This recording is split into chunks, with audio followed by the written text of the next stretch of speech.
Hey guys, welcome to episode 231 of the Fake Nerd Podcast. We're talking about Raya and the Last Dragon, also talking about the Young Avengers, talking about a whole bunch of young folks, and who better to talk about young folks than a bunch of 30-year-old white dudes. My name's Ryan Eliopoulos. I'm joined by Sparks Whitty. Hey. Joined by Ben Magnet, the Stealth Bitch, as always. Can't talk right now, playing Super Mario Bros. Yep, done that bit 7 times. Brandon T. McClure. Every time he gets a new game console. Every time. Wait for that PS5. I'll just put it up on the screen. I would do it if I had it as well. Hey guys, welcome back to another Pandemic Sunday fun cast with the Pandemic Sunday. He's not wrong. That's my pop punk band. Before we get into our weekly shenanigans, Brandon, do you have any links in the description? Yes, I do. Yeah. Ryan, you have 2 links in the description. Hot dog, do I? You have Just Annoyed, where you guest starred on Just Annoyed to talk about Freddy's Freddy's New Nightmare. Wes Craven's New Nightmare. Wes Craven's New Nightmare. Right, that premiered this week. That's right. You're right. That's up there. That's fantastic. That was a lot of fun. So I spent half an hour talking about probably my first or second favorite Freddy movie. That was a real good one. And you also have Downright Annoyed. Heck yeah, we did that earlier today, talking about District B13, which is a super fun French action movie produced by Luc Besson. Sorry, I did that French accent. I'm sorry. Luc Besson. How dare you? You have insulted all of France with that accent. Come at me, French audience. Sorry. And before I go any further, Ben, please look at the ticker. I hate you. Thank you. That has been up there since we started the show. It's back. Anyway. I really hope that you guys do that. I really do. I don't it's do gone. anything. It's gone. I know All it's right. I know it's there for you to constantly just hit the buttons like Ben doesn't. Anyway, there's also there's also a Fake Nerd Book Club audio where we talked about the Pride season 1. Catching up on those book clubs. Yeah. So check out that if for the audio listeners, obviously, who are not interested in watching the videos. But there's also a video for you video watchers. Fake Nerds Watch WandaVision episode 8 went up this week. I'm sure you guys have already seen it at this point, but it's in the link below, and episode 9 will be up this coming week. We just recorded that earlier today. Whoop whoop. Spoilers. Things happen. Things did happen. That is true. Sure. Then stuff happened. And before we get any further into our weeks, I want to say one thing. I have a date to the prom. Sorry. I have a date. I was actually going to be realized like you're going to a prom. What? For Conversation. Oh. I have recorded more than 10 episodes now. I'm going to start releasing them weekly. The first 2 episodes will be released on this month on the 25th. Ooh, we're doing a 2-for-1. Nice. So, stay tuned for that. I'll like announce it when it's ready, when it's going up. But yeah, I'm really excited for you guys to see that one. Recorded some really cool interviews. Sparks was my most recent interview. Oh wow, that's true. And I'm recording more this week. It's going very well. I'm really excited for you guys to hear it. No, I'm really excited to listen to it because you've been telling me about some of the conversations that you've had for this show. Yes. Yeah. Well, I'm really looking forward to listening to them. I'm excited. Also, I can't wait for you and I to have one of those. Yes. We'll figure out when we can do that. And Ryan, of course, you're invited as well to do one. Okay, but that's it. That's all the stuffs and the descriptions and things. So, who wants to go first with their week? It's me.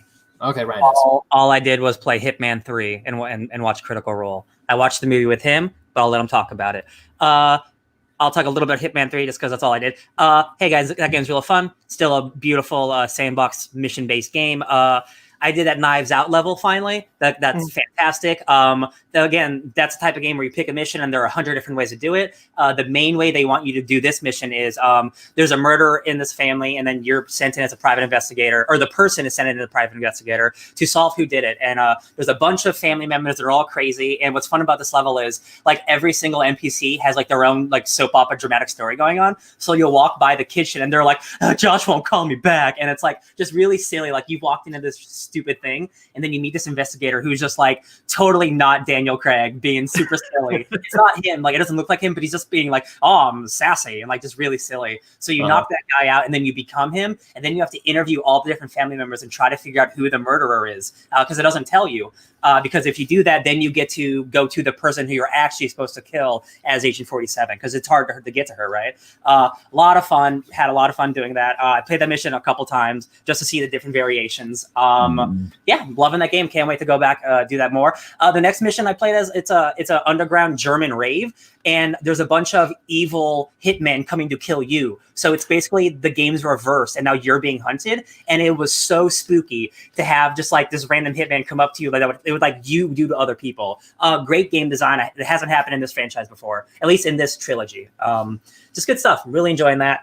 I'm almost done with Critical Role, so I won't be talking about that anymore. One thing I want to talk about. Question. In Critical Role, are you on the Vox Machina storyline, or are you on the second half? No, I'm on Mighty 9. I started from Mighty 9? Okay, yeah. I barely started Mighty 9. I fell off of it, not because it was bad, but just because work kind of put the hammer down on wearing headphones. So I'm super far behind on Mighty 9 stuff, but I'm glad I hear really good things about Mighty 9. As someone who's 125 episodes in, or like 500 hours in, I'm kind of like it. I think it's pretty good. There's only like 2 episodes left before I'm fully caught up, and that's great. I just want to talk about one thing I love about that show.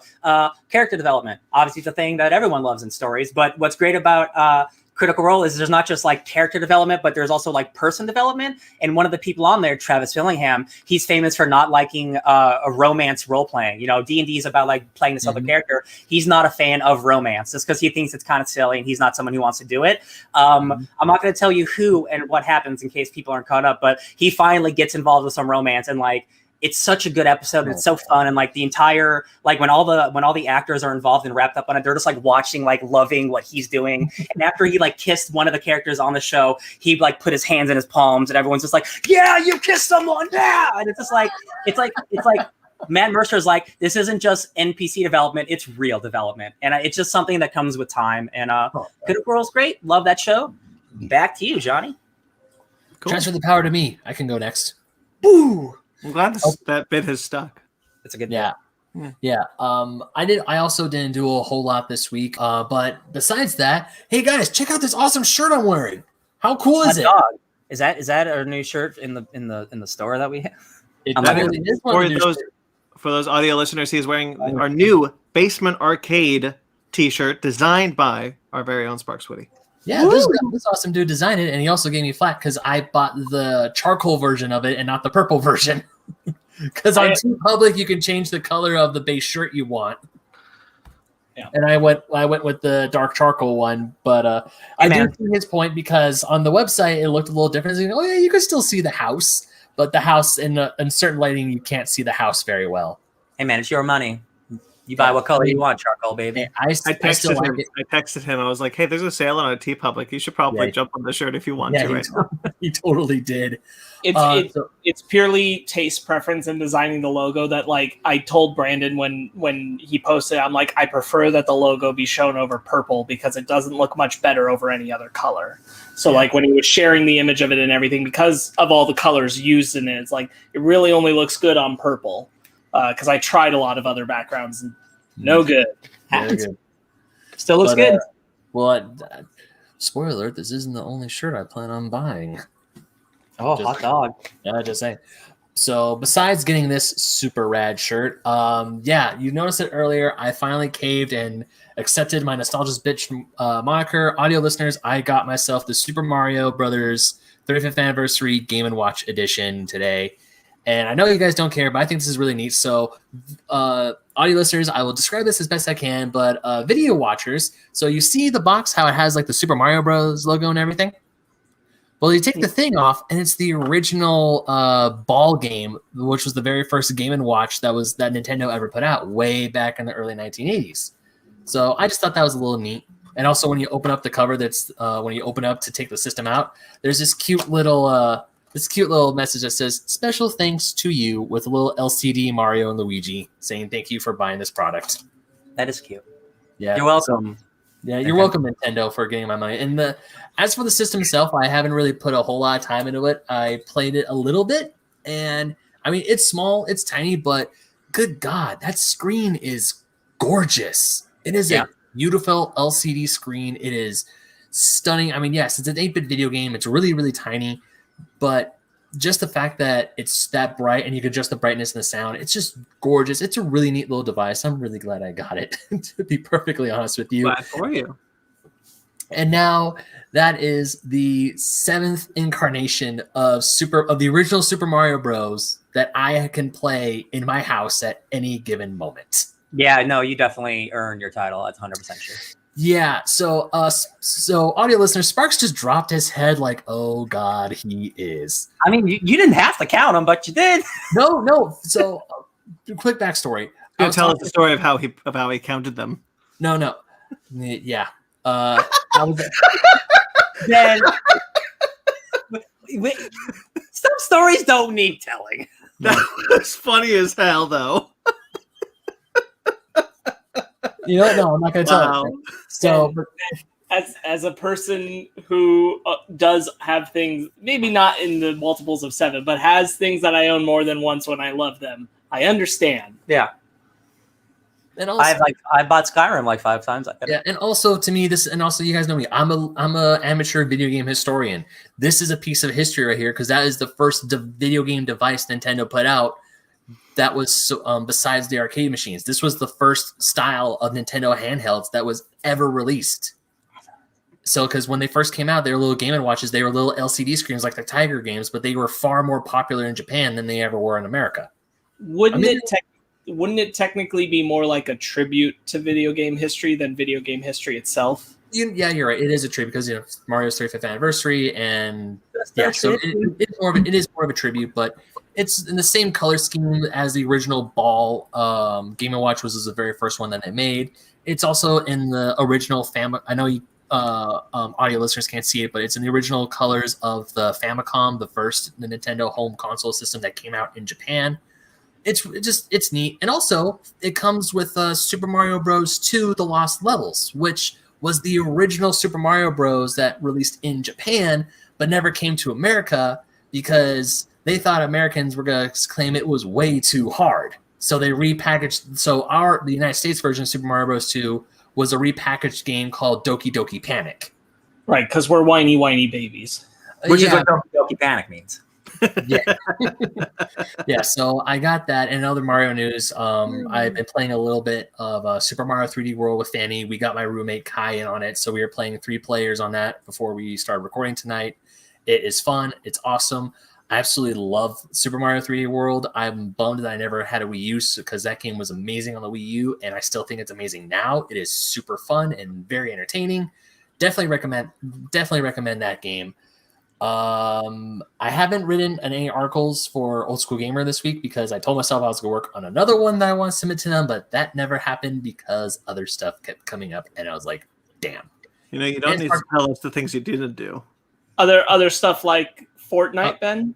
Yeah, it was stuff like Fortnite. Yeah. Well, because Sparks wanted, was like, hey, let's get some Fortnite in. I was like, oh, I really got... Nah, we haven't played a lot. I want to play with Sparks. I really want to play with yourself. Whoa. I didn't make you do that. Stop it. You texted me after we finished recording last week, and you were like, hey, man, I'd really like to get in some Fortnite time with you this week. You ain't got any of that Fortnite. Yeah, all right. And he's like, and you were like, when you going to be willing to stay up real late? And I'm like, okie dokie, I'll find a night. Doki Doki Fortnite. And you found the night. I'm like, all right. I told you I was planning to do that, but then I was like, no, I want to play with you. So because I knew you weren't going to be up, so we went ahead and did that. I just bought some Fortnite characters, so I got to play it sometime this week to earn that.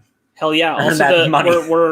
We're only a little over a week, barely over a week from the end of the season. Cool. Yeah. I just unlocked the anime girl. I just unlocked Alexa. So I'm at level 73. I have 25 levels left to get to the level 100 to get the full best car.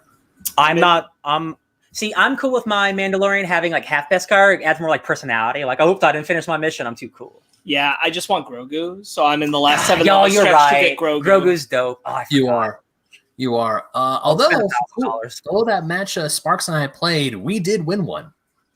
That's true. We had this shootout on a bridge where people just kept coming at us from one side of the bridge and another side of the bridge, and we were in the center. Back to back. And it went great because the first guy saw us coming as we were moving down the bridge, and then I ducked around a car, and I think he only saw one of us. So he assumed Ben was the person he saw. And so he just marched on Ben, ready to kill him. And I popped up on the other side of the car, and we just eviscerated him. And then we eviscerated all his friends. Also, Sparks, you're leaving out one crucial part. You pretty much carried me because I, like an idiot, brazenly ran into a firefight and got my ass handed to me. You were smart and took cover. You revived me, and then after you were done reviving me, we went back up, and then that last guy came up, and I think you were the one who got the kill shot. Yeah, that was a good match. That was. And also speaking of Fortnite, they freaking got me. They had a sea shanty emote that's based off the Wellerman by the Longest John. It's cute on its own. It's great because it's one of those where it amplifies and gets more voices with more people. When you have more people who have the emote, so they all just join in, and Harmony. There's more voices in the song. And Yeah, That's really cool. it's very good. Yeah, so I saw that. I'm like, oh no. Had Ben's name on it. That's pretty good. Yeah, but that's my week. Not a whole lot. Some video games, a lot video game stuff, and yeah, that's my week. Shall I pass the power to Sparks? Sparks? I don't know. I think Brandon can go second to last this week. Hot dogs. You've noticed my pattern. Damn you. Sunk in my battleship. Okay, can someone take all right. my hand, please? This is very awkward. There you go. All right. Okay, I ended up reading a lot of comic books this week. I'm not caught up on everything, but I'm caught up on most things now, which is really great. I'm not going to talk about all of them because I read, like I said, a lot. I'm not going to talk about Guardians or Immortal Hulk Flatline, which were good, but I want to talk about some of the new number ones that I picked up. I picked up the new Keanu Reeves book by Matt Kindt, Berserker. May I have a quick anecdote? Sure. Something really weird happened to me on my Instagram. Okay. The CEO of Boom Studios followed me on Instagram. That is Ben, weird. have you seen how many people that they follow? Yeah, I know, but still, it's one of those. It's kind of like when John Cena followed you, Ryan, on Twitter. I It's know. one of It's not. I don't think that's a big. A tiny amount of insider baseball. I might know why. So a friend of mine works on a podcast called the Fake Nerd Girl Podcast. She just got hired at Boom Studios. Wow. Oh. Yes. Now So we got an in. there might be a little bit of overlap accidentally there. So he probably saw. Okay. Yeah. Okay. Because I saw the notification. I'm like, what did I do? What? Right. And real quickly, no offense to the CEO of Boom Studios, he and John Cena are not on the same celebrity level. But anyway, Listen, John won't respond to my DMs. I mean, like maybe you'll get a response. Like John hit me up.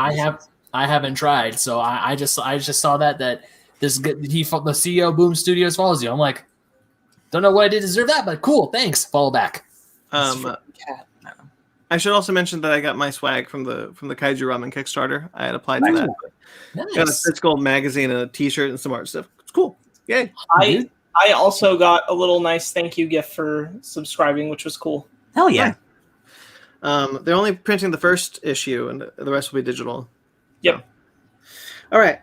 I'm going to tell you real quick because it's cute. What's going on? So our cat Astra has developed a game for herself. She takes this little marshmallow-faced cat toy. She takes it to the top of the stairs and she places it on the little banister that's on the right side, and she lets it roll down so she can chase it. And she comes down and gets it, and she takes it back up. And so that's just happening right She's now. playing fetch with herself. That's so cute. Yeah. No, you can get the ball. Okay. So I read Berserker. The first issue of that finally came out. That's the Keanu Reeves, Matt Kindt book. A lot of fun. I was actually really pleasantly surprised by that one. Cool. Good. I wanted to read it. Yeah, it's not gonna break the mold, but it's just a good time, and I appreciated that. It's definitely one of those things where, like, I saw it this week at the comic shop, and I'm like, I just have too many other things I know I want to make sure I'm supporting, and the Keanu Reeves book can wait till it's in trade for me if I really want to. Yeah. I also read a lot of Young Avengers because I did not just read our book club this week. I read the Alan Heinberg run, the entire thing. Nice. That's a great run. Yeah, that was fantastic. That was my first exposure to the Young Avengers. I was trying to do, this was back in like 2000, I want to say 12, that I was trying to do like based off a reading order for Marvel Civil War to read a certain amount of things around that period of time. And Alan Heinberg's Young Avengers were pretty early into the start because their books were recommended.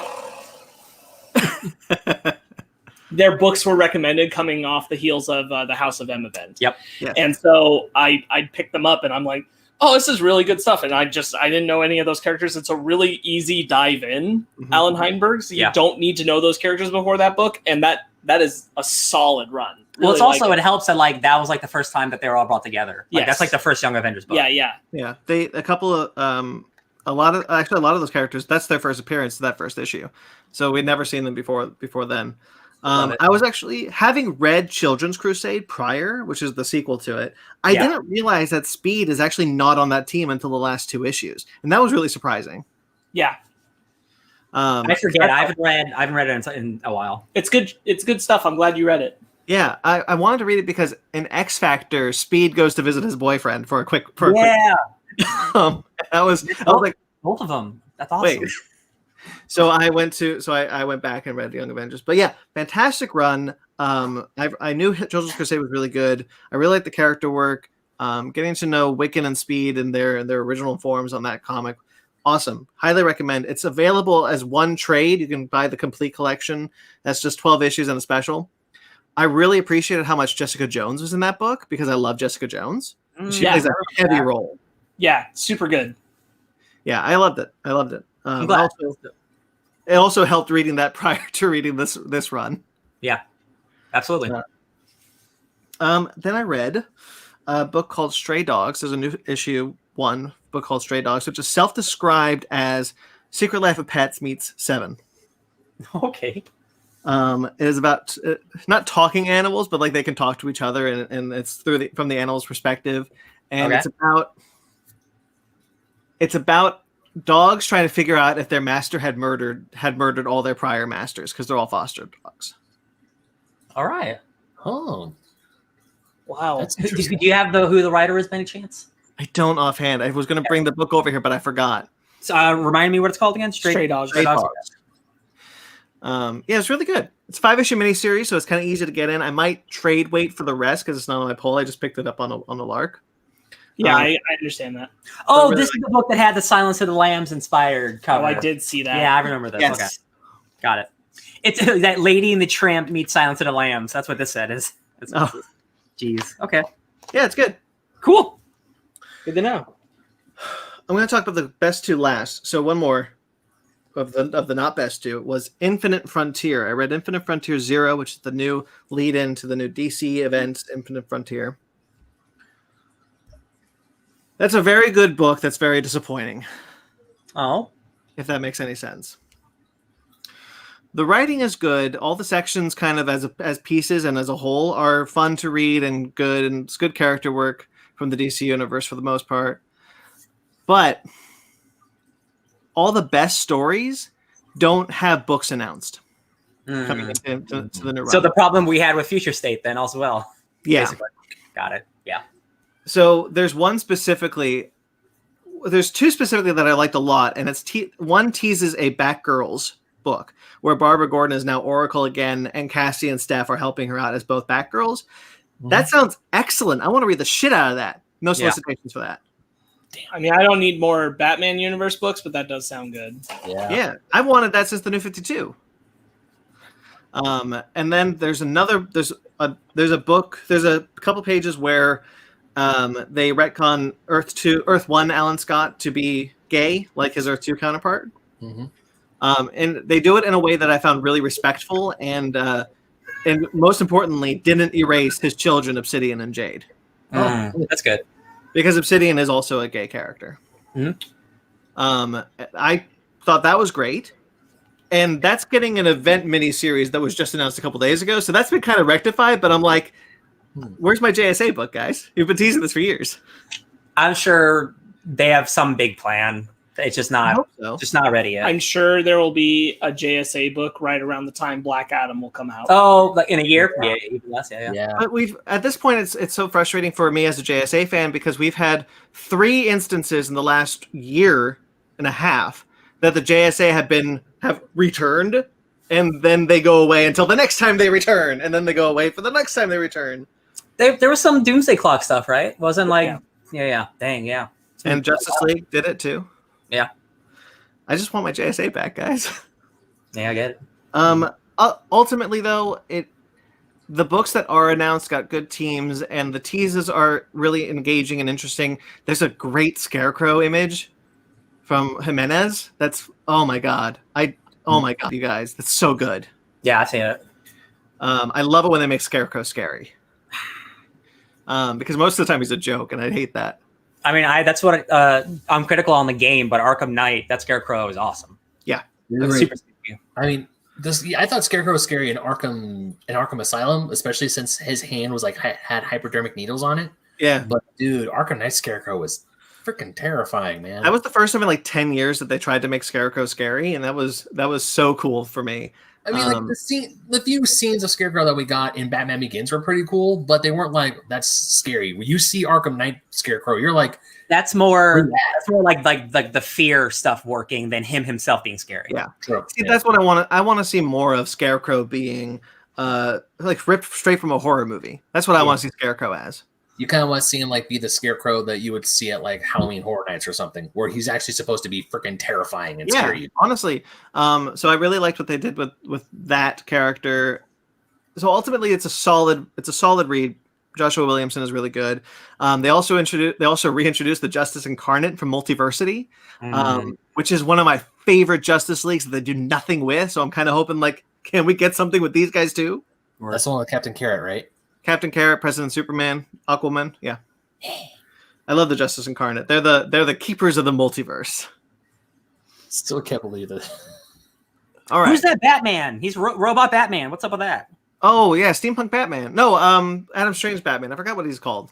I'm unfamiliar with this. I think. Have you read him? Have you read Multiversity? I did read Multiversity, but it's also like a lot of Multiversity. So. Yeah, but they're the framing device. Got it, man. They're the first and last issue. Oh, okay. I definitely remember. Okay, I'll do more research later.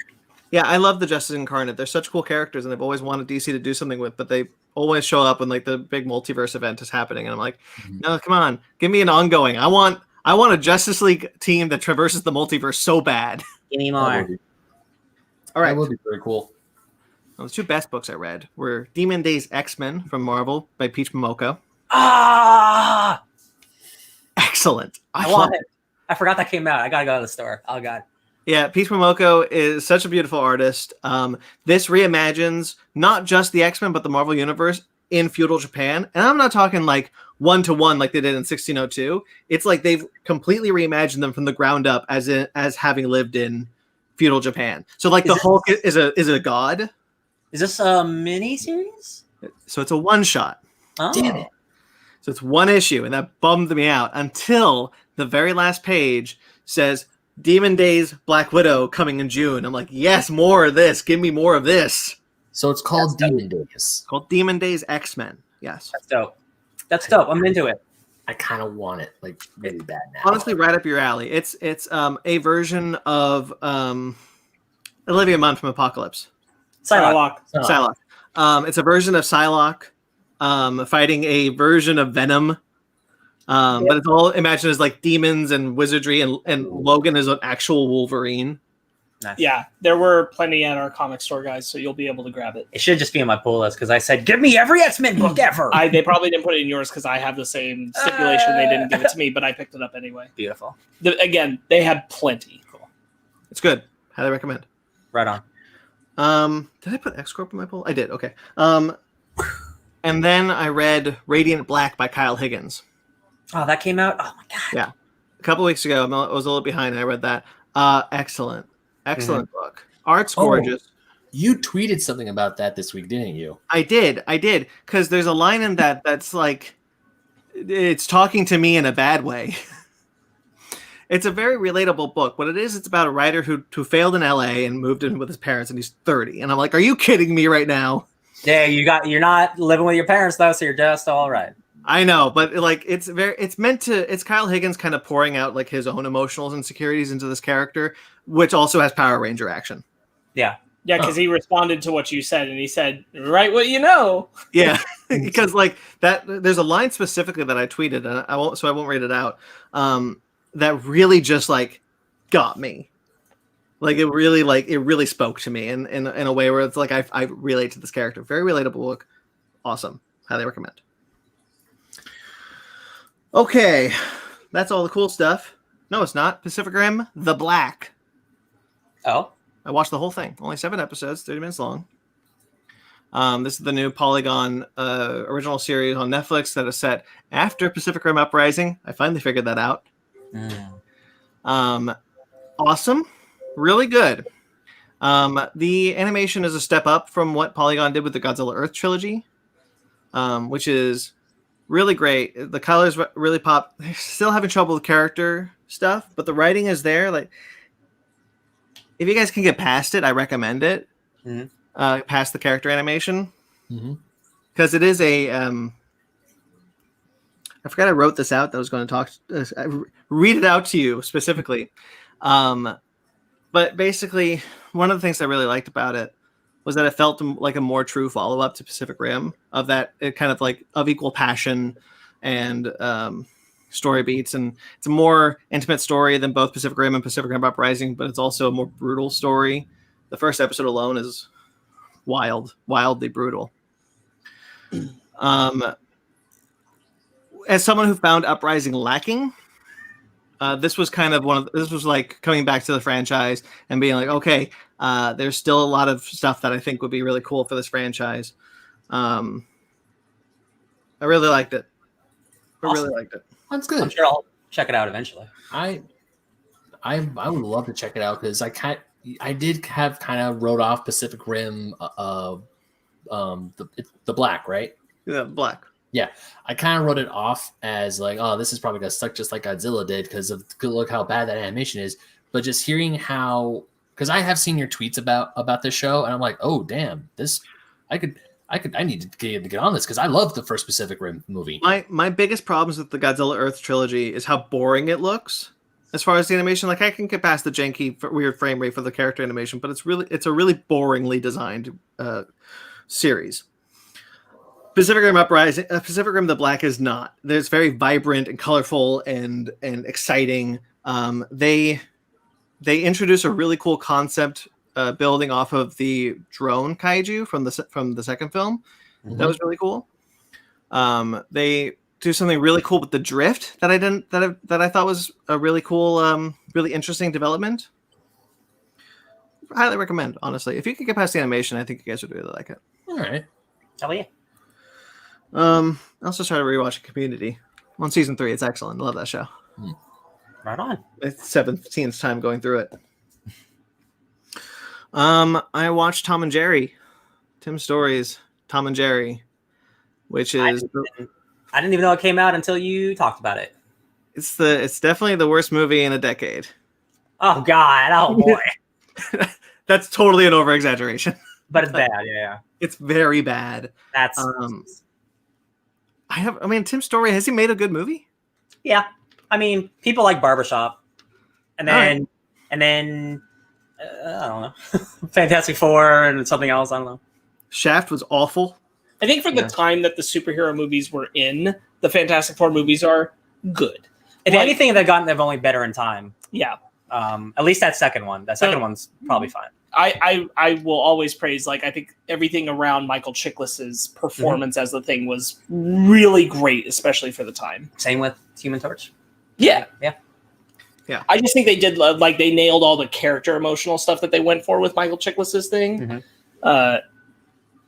Especially, like, God, I haven't seen that movie in a long time, but the whole scene he has where it's kind of him and Doom having the moment in his building where they're the two people who got the worst of it. And Doom trying to relate to him on that before he's like, yeah, but you're bad. Yeah, but you're a bad guy. I'm gonna punch you. For a movie called Tom and Jerry, you'd also think that there would be more Tom and Jerry in it. Oh, Yeah. Oh, there's not. Partially in it. As a fan of Tom and Jerry, it's a real bummer that that's not good, but it just didn't look good. So You know what? Sparks? It being not good is a compliment. It's not good. It's awful. It's horrendously bad. yeah, How much is Chloe Grace Moretz in it? Most of it. She's in like 80% of the movie, maybe more. She needs a new house. What are you gonna do? Yeah, Michael Peña's in it too. The guy, the mustache dude from Deadpool 2. Bob? Paul? Bob, yeah. Oh, okay, yeah. Is yeah. the or is the Paul? Comedian guy. Yeah, Yeah, he's in it. got Yeah, it. the Okay. one who doesn't have any powers, right? The one who Yeah. is it Paul? I don't remember. Whatever. Shit, that's gonna bug me now. And I watched Justice League, the Joss Whedon version of it, the theatrical version. So I wanted to see it. I've heard of that movie. And because actually Zara had a good time with it, I think also I had a really good time with it. Oh, did you now? I did. Here's the thing. I'm not defending that movie. Anyway, I stand by my ranking of that film, which was a 4, I think. No, because that's the thing. Because like I remember liking that movie, and I still think that movie is pretty okay. But I had a fun time. It was, it just kind of like blew over me as like just a breezy, lighthearted, a fun superhero film. I think the thing is that like it reaches a high mark because while it's not a great film or it's not really something to write home about of the Justice League films, it doesn't leave you with the kind of upset anger that some of the other Zack Snyder DC films have done. Yeah. So you're just kind of like, yeah, all right. I'll take a generic superhero movie over the last 3 movies we got. Right. Yeah. Yeah. It's a good time. It was just a good time. Yep. Honestly, and like when the Batmobile jumps out of the plane at the end in the third act, and the Tim Burton Batman theme starts playing, I got really excited. I was like, "Oh yeah, Batman stuff!"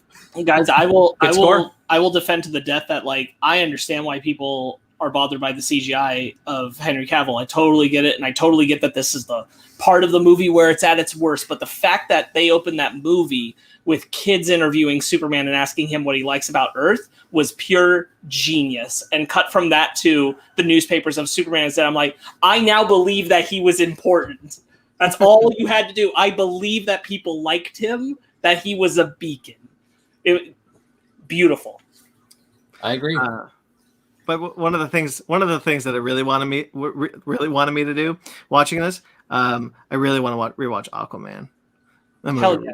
Yeah. Aquaman's good. You're right. We felt the same, I think. We were watching it and we're like, damn, Aquaman's a good Yeah, because movie. Aquaman kind of sucks in Justice Oh League. my god, and just like where they go in underwater is so boring. Even like it's gonna be boring in the Snyder cut too, but like in the Joss Whedon cut, it's still just like dull as dirt. And I'm like, man, underwater looks so dope in the Aquaman film. Oh yeah. Dude, when I was watching it when I watched it last week for Bored and Annoyed, I was like, but they can talk underwater. Why do just what? Never mind. That was good after this. The funniest thing about the air bubble that Mara creates around them to talk is that James Wan was asked about that for 2 years prior to Aquaman coming out.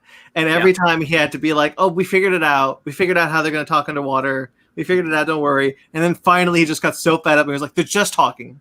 Yeah. They're just talking. Which They just talk underwater. I don't care anymore. yeah, they're fish people. Like don't. It's a comic book movie. Leave me alone. His name's. I feel like James Wan was carrying around a few copies or a few issues of Aquaman. He's like, see, they're just talking underwater. There's no friction. No, they're just talking.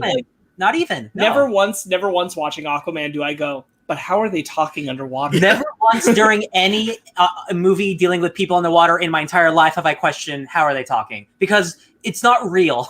Nope. And that's the thing. Like that's the thing about Zack Snyder. He overthought a lot of this, and like he had an interview, I think, somewhere between the Snyder cut and the Whedon cut being out. I don't remember what exactly, but around the time Aquaman was coming out, and he said like, oh yeah, I had this idea that like their lungs couldn't work underwater, so they had to talk through a different thing. It's like he overthought like the science of how they would talk underwater. It's like, just let them talk. An entire civilization that's been living underwater for thousands of years has to make air bubbles every time they want to talk. That's because he still has this misguided conception that he's like, I got to make it as real as possible. Realism is my thing. And I'm like, bro, it's Superman and Aquaman. There's no realism to that. You want to do realism? Go to Marvel, honestly. Like, they're based on a more realistic idea of the concepts that DC goes, no, they're just aliens and gods.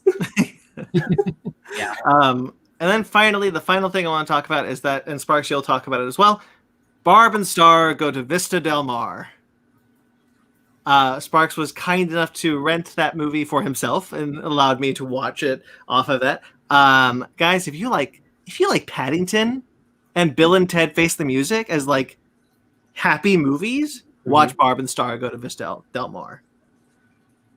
That's close for sure. There is just like a fuzzy warmness to it. It's also, there is an extreme dumbness. Yes, and you got to be into that because like for me, 100% work. Like I was busting up at some stuff, man. What's the guy's name? Jamie Dornan? Yeah, I think so. 50 Shades of Grey Man? Yeah, he's excellent. He's excellent in that. There's one part, I don't think this is super spoilery, but there's one part where he's just like, he's an assassin working for an evil lady. Man, it's a whole thing. So he's an assassin working for an evil lady who has a specific problem about this one part of the world. Okay. And he's also in love with her, and he gets off the phone with her, and he's just so torn about it. And the shot just holds on him on the bed for a while, and then he bursts into a song. Oh. Just an improv music video that he starts to do down the beach. All right. And then randomly another beachgoer joins him in his music video moment. This is a movie that is about two middle-aged white women who've lost their job and are like acting like 80-year-old grandmothers, decide to go on vacation to Vista Del Mar. I have seen people on Twitter saying this movie is hilarious, so I totally believe everything. I believe this is like hilarious. I think you'd like it, and I'm probably because I really liked it. I'm probably going to end up buying it, so we'll watch it. Hell yeah! Megan liked a lot of it, but not all of it worked for her. Some humor is just too dumb for her, which is totally fine. Like we have different tastes, but the dumb humor really, really worked for me. The kind of this is also not a spoiler, but like the kind of gags where like you do one bit of like a character interacting with a character, and so like one of the girls is interacting with someone, and they go through a whole montage of events as they're talking, and then she leaves, and the other one decides she wants to have that exact same conversation with him. So they literally shot for shot repeat the conversation, but the other character is doing it now, and they go through the exact same beats monotonously, one after another, and it just becomes humorous because like all the extras are in the same exact place, doing the exact same things, just all over again. And it's that kind of dumb. Sounds humor. weird. I'm into it. I had a blast. It's super fun, and it's just got the warm and fuzzies. It's Kristen Wiig, and I forget the name of the other actress. It's Kristen Wiig. Okay. Yeah, but it is. Did you watch the trailer for this? No, we didn't. Okay. This kind of snuck up on me. It released on Prime Cinema, and it's like it's in theaters and it's the early preview, so you get to rent it for like the amount you would pay to go to the movies. And I kept hearing from like various sources like, oh, I'm having a great time with this. And I'm like, all right, I'm going to check this out. And I didn't want to know too much. So I didn't watch a trailer before it. And I don't even know what the trailer's like, but I'm glad I didn't, because I think it's better to just go in completely blind. Yeah, I have no idea. Annie Momolo is the other lead actor. They are both very, very funny. It feels like the exact humor, MacGruber. This is MacGruber. Oh, I'm humor. into it. Yeah, this is MacGruber dumb humor, yeah, like that level. These feel like characters who would have existed on SNL. I'm frankly surprised they didn't. Cool. It feels like two characters who exist on SNL and just got their own adventure now. Beautiful. And it's exactly in that vein, and it works. There's a couple of other SNL alums that pop up. Yeah, really, really funny. It's just a good, dumb, fun time. I was in stitches when they were talking about Trish. Yeah, that's a good bit. And I was like, Trish is going to show up. And I was just waiting for who it was going to be. What celebrity is going to be Trish? You guys will like it. I don't want to say too much more about it. You definitely should check it out sometime. Absolutely. Like I said, I'm going to buy it, so we'll watch it. Maybe we'll do a movie thing together sometime. 100% good dumb humor. You like MacGruber, you're in good hands to like Barb and Star. Into it. Sparks, on to you. Oh yeah, thank you. So Barb and Star was great. Really enjoyed it. Let's see. Close out of that. I'm looking up Barb and Star. Yeah. I'm still watching Gilmore Girls, so that's going on in the background. Where you at? I just started season 6. Oh yeah. So I'm getting into a lull right now where I kind of only like one character and I kind of resent everyone else. Which character? Luke. Yeah. Yeah. And I've hit a point where I'm kind of upset with everybody at this point. Oh, man. And the decisions they're making. Wow. There's definitely some writing stuff that's going on here because Amy Sherman Palladino, who had made the show, had left at this point. So she they're leaves making... at 7. She leaves at 7. No, she left now. I heard 7. No, she left now. That's what Megan told me anyway. Oh. And it feels like it. Because she's not she's still listed as executive producer at the end of 6. All the credits for 6, and then 7 she's not. So I think that's true, but I think she stopped being in the writing room and the writing of any of this. That could be. At this point, it certainly feels like characters are on a path that I'm not loving, which is a whole thing. Also, I'm aware that some stuff that's happening that's like the shit I care about in the show is going to be undone, and I'm like, well, that's just dumb because it shouldn't be. But I'm still watching it. Megan and I, Gotta get to Year in the Life. Yeah, someday. Megan and I started Close Enough season 2 this week. That continues to be a great show. We watched about 6 episodes of Close Enough season 2. Which is just a nice bite-sized thing to spill out. Some really solid episodes. Close Enough is definitely in its got its rhythm at this point. Dr. Stone for Anime Night. I picked up Dr. Stone season 2 with our group. Dr. Stone is still great.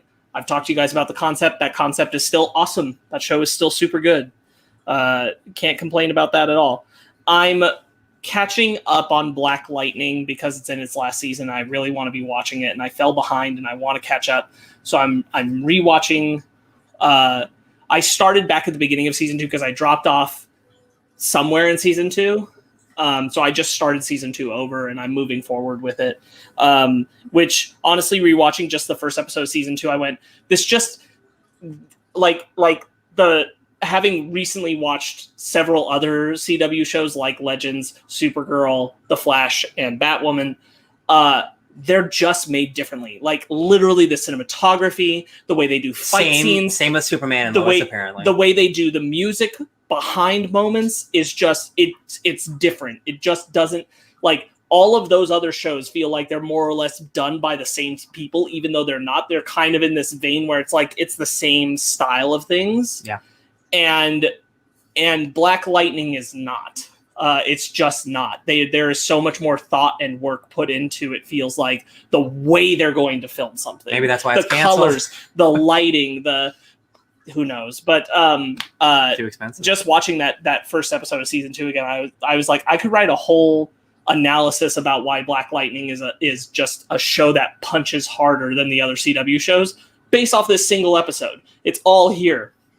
The bit character who's like if you had a freak of the week term for it, the freak of the week for that episode has more going for them than any other standard network show would.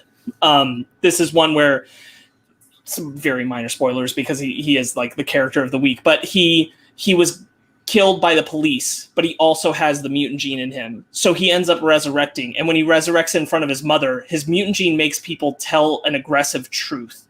And so his mom tells him, as she was complaining to them about not letting her bury her son, he then resurrects out of the body bag that they were carrying him away from in. And then she tells him, I was glad you were dead. Because I didn't have to worry about you being out there doing the drugs and getting on the green light and all that kind of stuff. And I'm like, this show just hits hard on all of these concepts. So it's just built differently. I love it. Black Lightning's good. Okay, anyway, we watched WandaVision. WandaVision ended. Super great. Super great. You talked about Hitman earlier. I did. What if I told you that in the third episode of Batwoman, there's a new assassin villain who shows up who's very much Hitman inspired? Oh, really? Yeah. Is it a Does that bald sound guy? pretty dope? Yeah, it is. Doesn't that sound pretty dope? I don't know. I feel like this is gonna be a trick. Oh, Okay, man. what if I also told you that that person is Victor Zsasz? Oh, okay. Is it cool? It is cool. Okay. The actor is actually really, really good. Okay. I mildly enjoyed the first 2 episodes of Batwoman. Again, like even in the third episode, they're still kind of trying to find their feet with the new Batwoman and everything.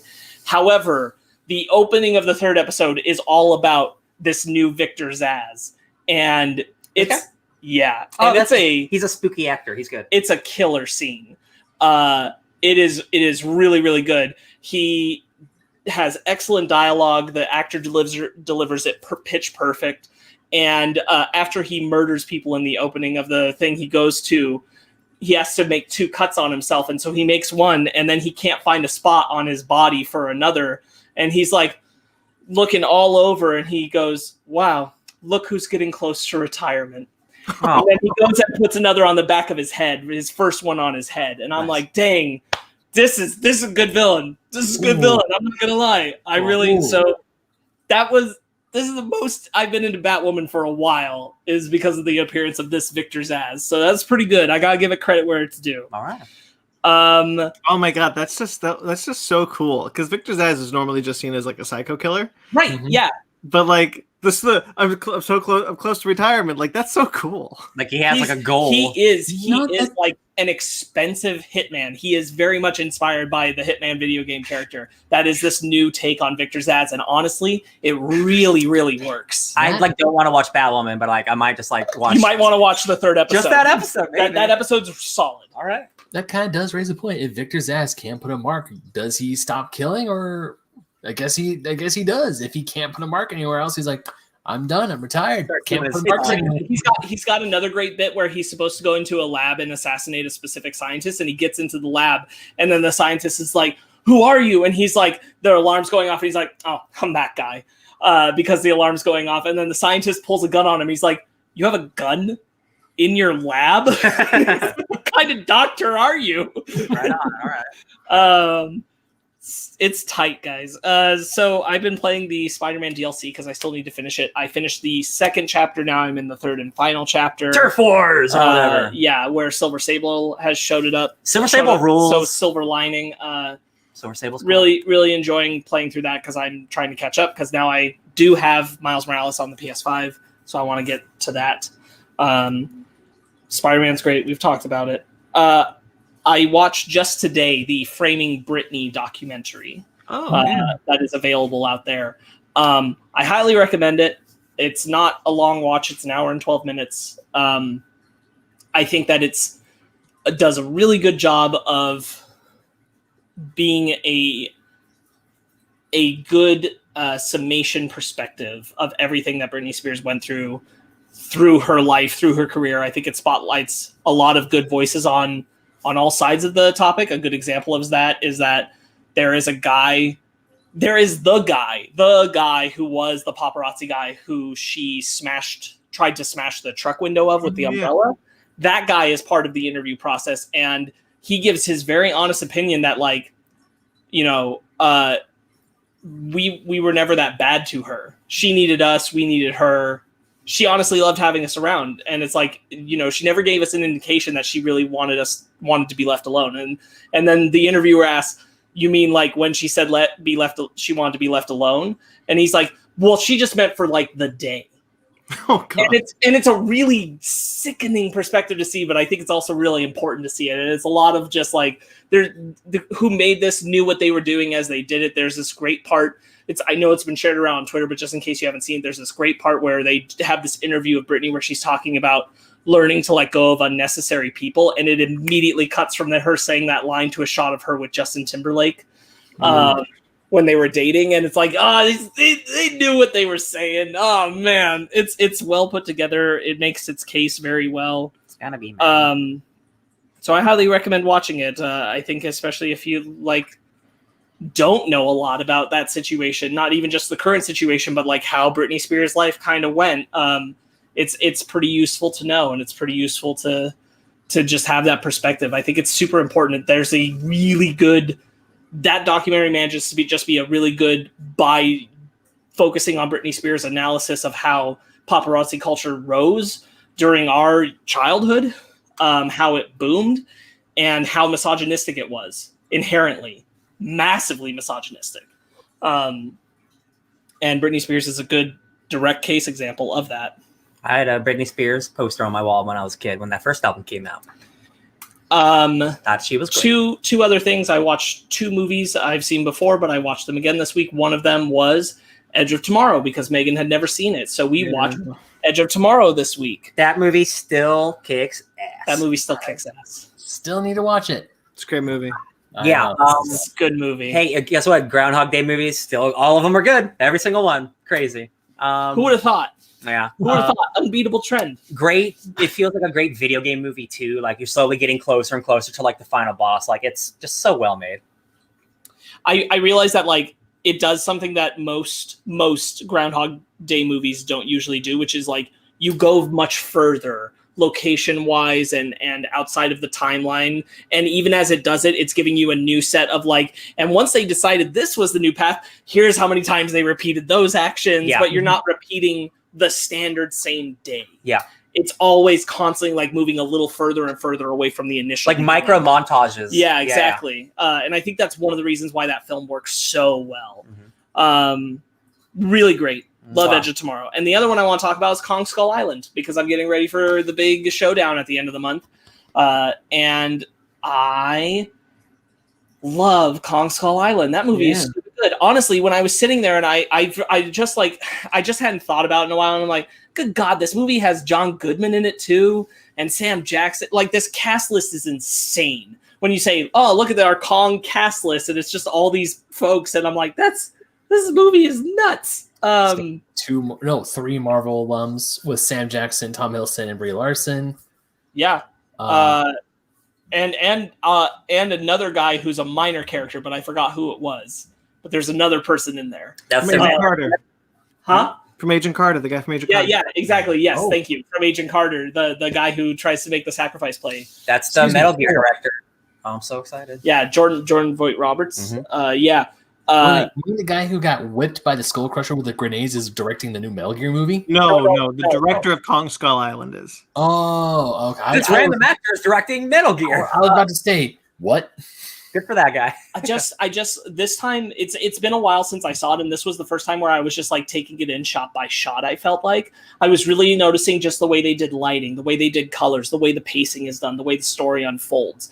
The fact that like color and lighting stood out to me so much. Not that I hadn't thought about them before, but they just stood out to me more. There's the whole scene where John Goodman is recruiting Tom Hiddleston. He's got this beautiful blue light on him from the left, but a sharp red light contrasting against it from the back. And like, that's one example of good color in this movie. Just like, you can't beat the shot when they first see Kong and he's set against the Vietnam sun is so good. That whole scene is so cool. Honestly, just masterful. The way they interweave music, the way it's shot, the way it's edited. That movie's so good. Am I frozen? Only visually. Oh, nope. Now both. Kong Skull Island's a great piece of cinema, says Brandon We'll T. come back McClure. to Brandon in a second. But I just was watching it and I'm like, I want so badly to be able to say how much I have to say good about Kong Skull Island. I want to be able to say that about the Godzilla films. I know. I want so badly to be able to say that. Yeah. I think you're back, Brandon. Go ahead, Brandon. Yeah. Go ahead. Oh, I was just going to say that I think Kong Skull Island is the best looking monster movie that America has made in the 21st century. I see no reason to argue with that statement. I mean, it's either that or Pacific Rim. We don't have a lot. No, we Right. don't. And I honestly, even think it's better because like most of the monster fights are during the day. It's true. No, you're right. I like that definitely has a lot to do with it, but it's just from top to bottom, like from character arcs, both minor and major characters, from casting, from use of environment from Inventive monsters. from the plotting, from the fact that we open with the World War II guys dropping in. Oh, and they have and a cool then John fight. C. Reilly comes back around. John C. Reilly's in it. That he's yeah, exactly. That's what I mean. Like that movie is insane. It's insane how good that movie is. I kind of just wish that guy got to make Kong versus Godzilla. I honestly sat there and I'm like, I really wish this was him. Yeah. Excuse my count earlier. 5. I forgot about John C. Reilly because he's in Guardians of the Galaxy. That's true. Gosh That's true. darn, that's a big movie.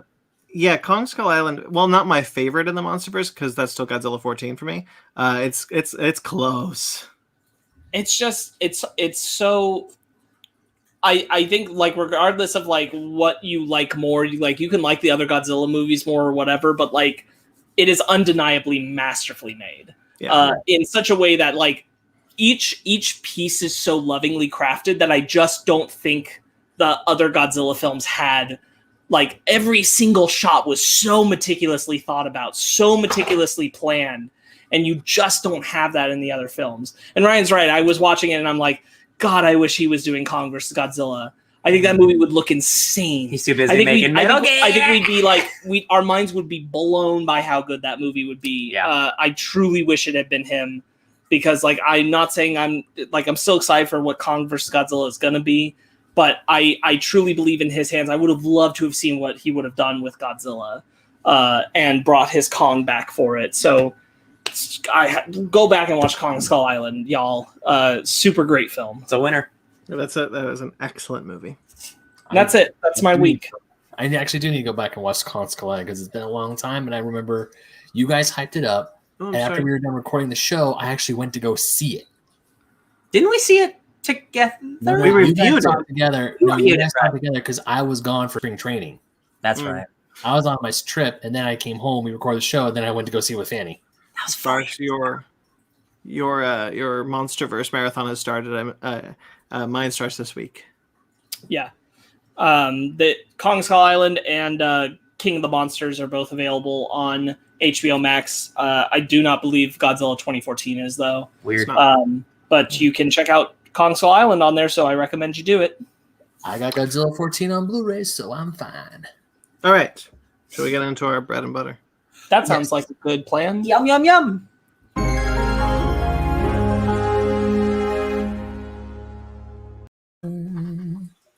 Okay. Bread and butter time. Look, none of us are watching Degrassi, but I thought this was tragic, and I wanted to bring it up. I used to watch Degrassi so much. I loved Degrassi growing up. Jahmil French, who was 29 years old, who was a star on Degrassi, he passed away this week. No cause of death was given. I did not hear about this. I didn't 29. Yeah, that's young. young. I'm going to look it up. Sorry. Oh, Yeah. Wow. That's a bummer. Oh, man. Wow. That's a shame. Do we know what happened? They won't say. Man, 29 is that's us, guys. That sucks. Yeah. Man. In happier news, Ray Fisher released a statement. Oh, sorry, Ben, you wanted something? I talked about this with Sparks the other day, and we actually forgot to mention it last week. It's not a death, but it is a huge bummer. But last week, or maybe 2 weeks ago, Daft Punk dropped the news that they officially broke up. I meant to put that in there. Because I actually totally forgot about it myself because the news hit, and of course the members are still alive and well, thank goodness, but it's still a huge bummer. Yeah. Because the last album that came out was Random Access Memories, which is still a total banger. And I was listening to Daft Punk for 2 days straight after the news dropped on my way to and from work. So look, if you have to stop at a certain album, Random Access Memories is a pretty good one to call it at. True. Yeah. And I mean, I am kind of bummed because Daft Punk, when I started really getting into their music and think, damn, this is really good, one of my wishes or one of my concert bucket list shows was to see them live. That's probably not going to happen anytime soon, which is a bummer, but at the same time, you should have been older, Ben. You could have went to all their older concerts. You mean, well, I mean, because they're almost like third. They've been a band for such a long time. It's a shame. Yeah. Well, that's too bad. Yeah. All right. And Sparks, you manifested this one. Ray Fisher released a statement. Fish update. It's not exactly what I meant, but I know what you mean. But yes, he posted a whole statement talking about the allegations of racism at Warner Brothers. That's all. I can't be read on here, so it's linked below in the description. If you have not seen it, check it out. That's all on his Twitter. Yep. Did everyone else get a chance to read this? I did, but I don't remember a gosh damn thing about it. Yeah. I think it is a more informative statement. I think it's still kind of hiding behind a lot of vague veils on some stuff. Mm-hmm. And it's also where it is getting specific is a lot of the specifics are still things where like a lot of other voices have chimed in to say that's not 100% what was going on. Like I know he refers to the cutting of black characters from the Snyder Cut, and I'm like, it's usually specifically speaking about the cutting of the character of Iris, and I'm like, I don't know how well that hangs on that idea that was done out of racism, but it is nice that he tried to be more elaborative. I do appreciate that. I don't know if these are okay. So he says the problematic request of asking me to play Cyborg like Quasimodo or forcing a scene to be reshot so they could highlight the existence of Cyborg's penis. I definitely believe both of those because that definitely seems like a thing Joss Whedon would do. Yeah. So wasn't it come out that he wanted Vision to have a penis too? Yeah. Wow, what you got going on with robot penises, Josh? Come on, you got someone's gonna talk to you, bud. Yeah. I don't think that's anything. Like, I'm not gonna say he wasn't racist, but I don't think those specific things are about racism. I think it's just really shitty directing and like bad behavior. Yeah. But you all want, if you listeners watch this one, read it. It's linked below. So. I feel like it's gonna be slow tidbits here and there instead of just doing something like just telling us everything, which probably should happen. Yeah. All right. We got some new release dates. Paramount decided that May 22nd will not be a good time to revisit your family in F9: The Fast Saga. Aww.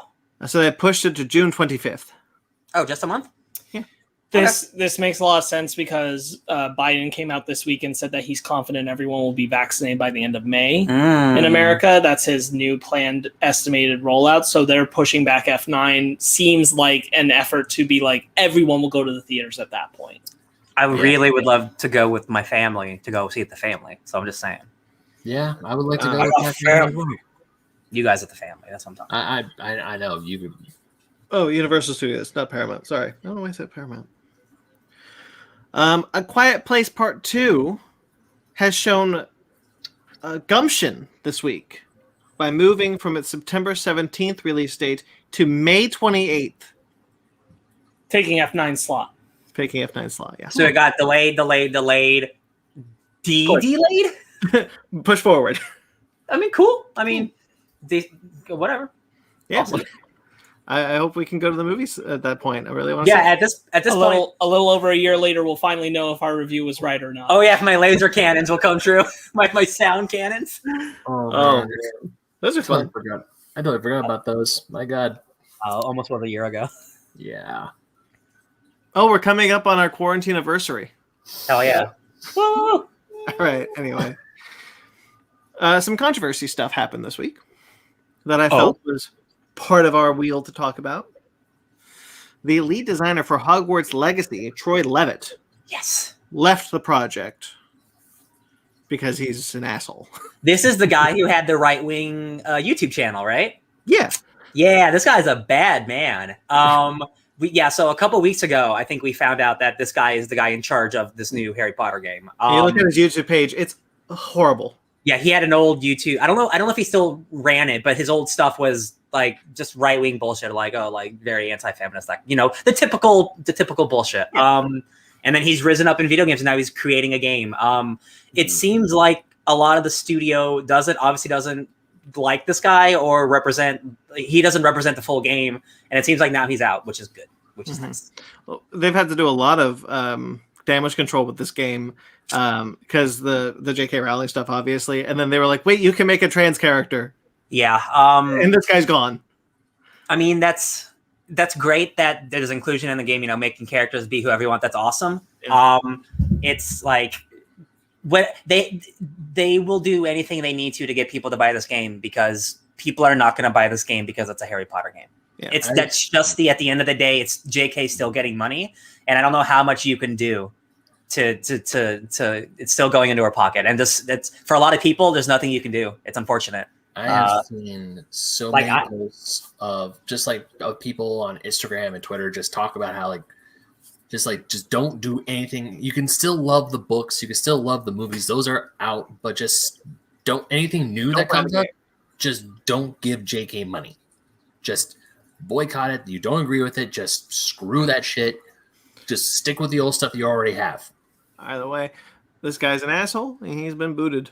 But apparently, he'll make a YouTube video about why soon. Oh, of course, obviously, yeah. It just sucks again because, these are a bunch of people who worked at a video game company, and they were told we're going to now make a Harry Potter game, and it must suck to be somebody working on a game that you just get told all day we're not going to buy your game because it's made by a transphobe, and it's just I feel for those developers, and I would love to play a big open world Magic game, but I don't want to put money in that monster's pocket. So what are you gonna do? All right. T.I., the rapper from Ant-Man and Ant-Man and the Wasp, one of Scott's 3 wombats, will not be returning for Ant-Man and the Wasp: Quantumania, probably because of all the kidnapping, harassment, child endangerment accusations he's had this week. That man's. Oh, that's why. I saw this on the news. I'm like, why? What did he do? Or what? Why is he not? Is something going on with Ant-Man that I don't know about? His accusations are wild. I highly recommend them. It's very entertaining. And it's not just against him; it's against him and his wife. His wife too. Yeah. Yeah. He's had problems in the past as well involving bad things. So, it looked like when he was doing Ant-Man, that past was behind him. Doesn't look like it. So that character, unfortunately, will not be showing up in Quantumania. That's okay. He was the weakest of the 3. No offense to Mr. T.I., he was probably the weakest, yes. Yeah. I preferred, what's his name, in Michael Pena. And the Russian man. Although I really did like his line in Ant-Man and the Wasp. He's like, you put the diamond, you have to let the whole song play. That's the Russian dude. Oh, really? Yeah, it's not T.I. I thought that was T.I.'s line. No, maybe. All right. Comic book news. Want to talk about some comics? Please? Sure. All right. Infinite Frontier. No, not the miniseries, not the one-shot. I'm talking about the new miniseries that was announced this week that I talked about up top. Infinite Frontier, written by Joshua Williamson with art by Germanico. Yeah, he's good. Very good. 6-issue miniseries coming out on June 22nd. This is the most direct follow-up to the one-shot. I'm not going to read the whole thing, but basically it's Alan Scott, Roy Harper, and the Justice Incarnate, all those stories that don't have ongoings coming out from Infinite Frontier. That's where they're going to do. So Alan Scott's looking for his missing teammates, and the Justice Incarnate is dealing with the fact that Darkseid is on a parallel Earth and he wants to destroy the universe. And it sounds interesting. I'm into it. Cool. I'll probably check out the first issue. I'm not reading a lot of DC right now, and I'd really, really like to change up. Besides Future State, but that was all because it was all new stuff. So yeah, now that's over. I gotta pick something. I just read Swamp Thing. Excellent. Good to hear. Hell yeah. Only DC book on my pull at this moment is Batman Catwoman. That's it. Yeah. Well, Nightwing's coming soon. Oh, I can't wait. Oh my god. I'm so excited for Nightwing. God. It's been years. Yeah, but cool. The show's excited for Nightwing. JSA is coming back. All right, but anyway, Supergirl is getting a new 8-issue miniseries, so not an ongoing. Supergirl Woman of Tomorrow from Tom King as the writer, with art by Bilquis Evely and Matt Lopez.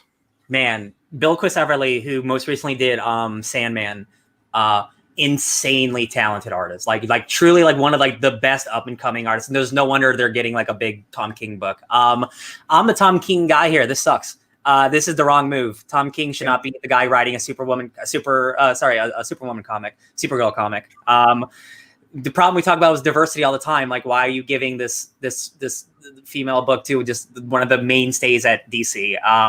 The numbers on how many girls have written Girl is awful. It's like 4 in all of history, and they've never been like ongoing series. Like they're all just like miniseries or one shots. I like had an ongoing. It's always been with a man. Yeah. Like I'm sure the book, like the quality level will be fine, but like it bums me out that like it wasn't given to someone else. Yeah. Right. It looks cool, man. It looks cool, but like it bums me out. And it's an 8-issue miniseries instead of a new ongoing, when she had an ongoing for a lot of the New 52. She did. Yep. Yeah, that's a bummer. Basically, the plot though is that she teams up with Crypto to solve the mystery of someone who destroyed a planet that she's going to help. Like I will at least pick up the first issue for sure, because like I would love to read a book that Bill Quist is on, because I'm not reading Sandman. I picked up the first issue and it was good, but too many books. Cool. It's a cool book. I just wish it was somebody else. Yeah, I think a lot of people are in that boat. Yeah. But let's move into the other aisle. Marvel. We're going to talk about a Heroes Reborn one shot, actually. Heroes Reborn Night Gwen, written by Vita Ayala with art by Farid Karami. Listen, guys, they're not giving Batgirl her own ongoing, so they have to do it at Marvel. And Vita Ayala is writing it, because this is just if Gwen turned into Batwoman or Batgirl. Again, half these Heroes Reborn books look really fun. So, like, if I could just select few, this alternate universe fun things happening, cool, whatever. Yeah. I was actually looking at the solicitations, and I was about to put on Heroes Reborn, and I found out it's a weekly 7-issue miniseries. Oh, yes. No, thank you. I think I'm finally done. Unless it's something super huge, I think I'm done with weekly stuff. Yeah. Yeah, I don't know if I can do it. The 52 issues of Batman Eternal. Batman Eternal. Yeah, that the was. last one I did was Avengers No Surrender, which was the like Mark Waid, Al Ewing Avengers book.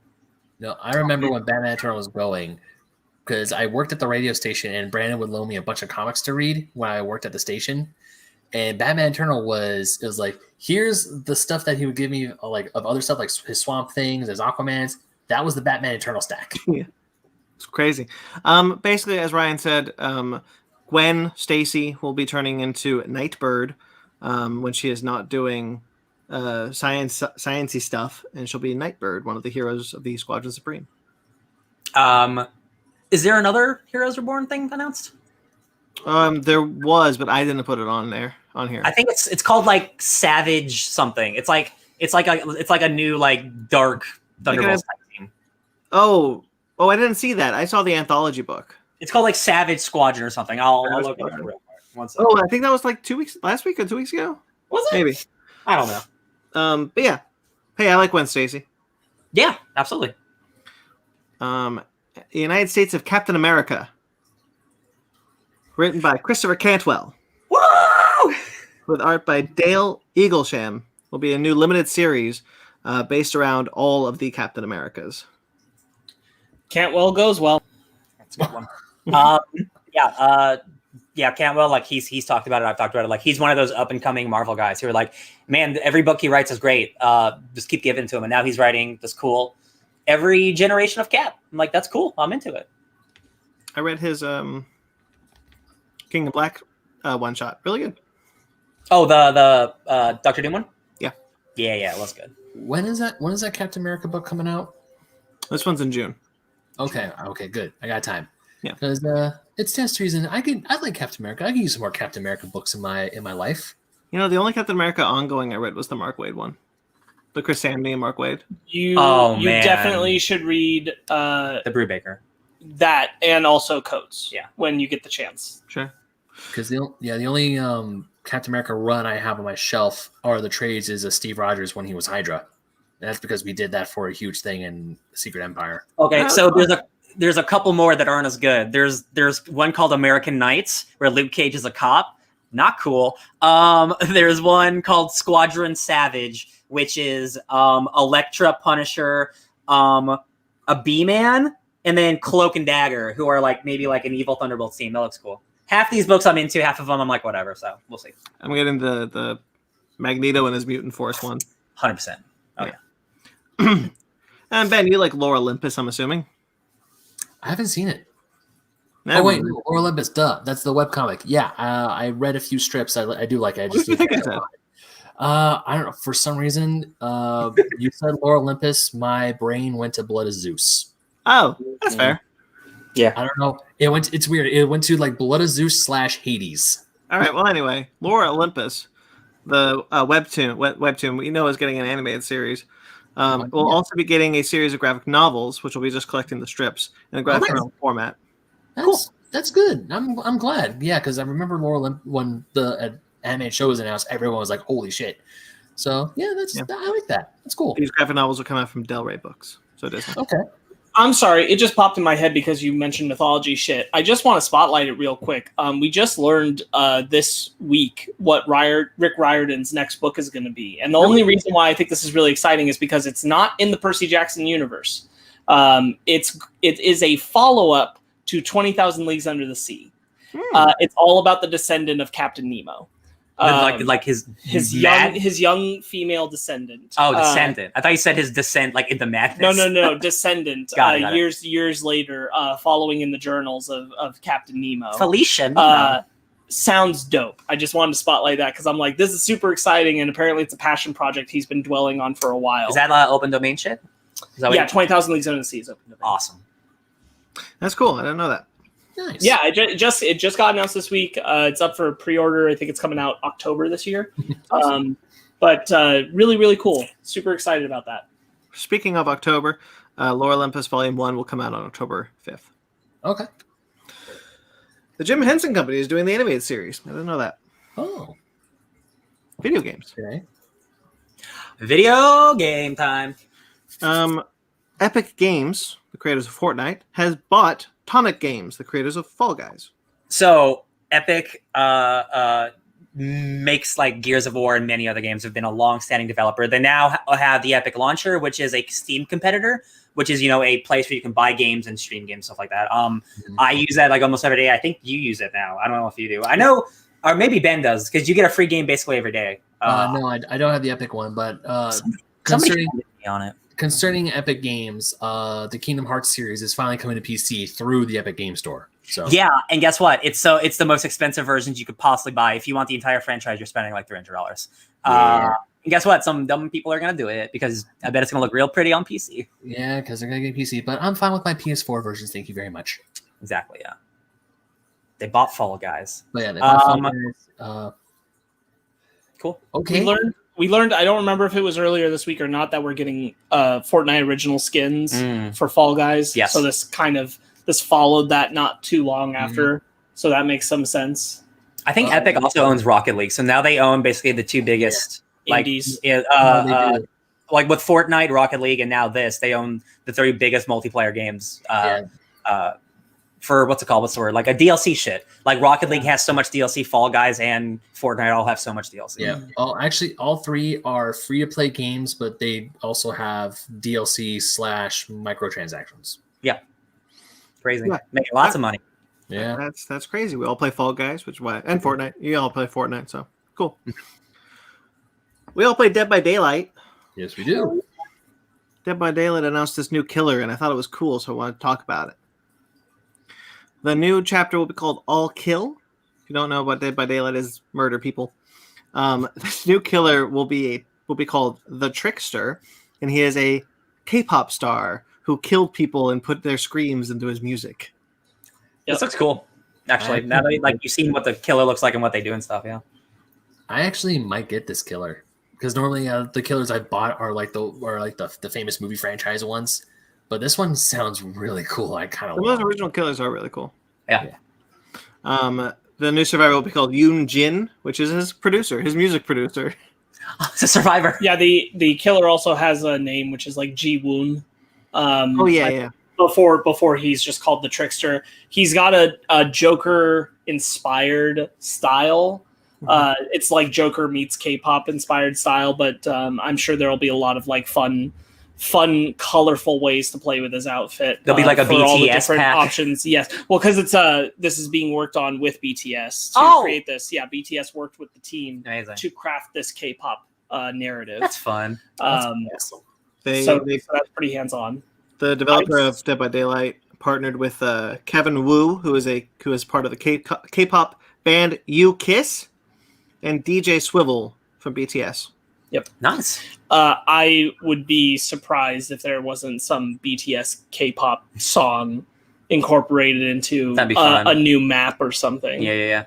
It's It's like at a festival, like a music festival or something. Yeah, that's what I'm picturing. I wish I was the fly in the room where the producers of Dead by Daylight approach BTS is like, hey, we want to put something of K-pop into a game where you murder people. Can you help us out? Yeah, I don't think we've had a new map added since the Stranger Things expansion. Pyramid Head got one. So I have a hard time not imagining we're getting a new map with this guy. It hasn't been announced, but I'm like, he's just not prone to any of the environments we already have. Yeah. So it feels like they have to make an environment that does work to him. Evil record shop. Oh, I got an idea.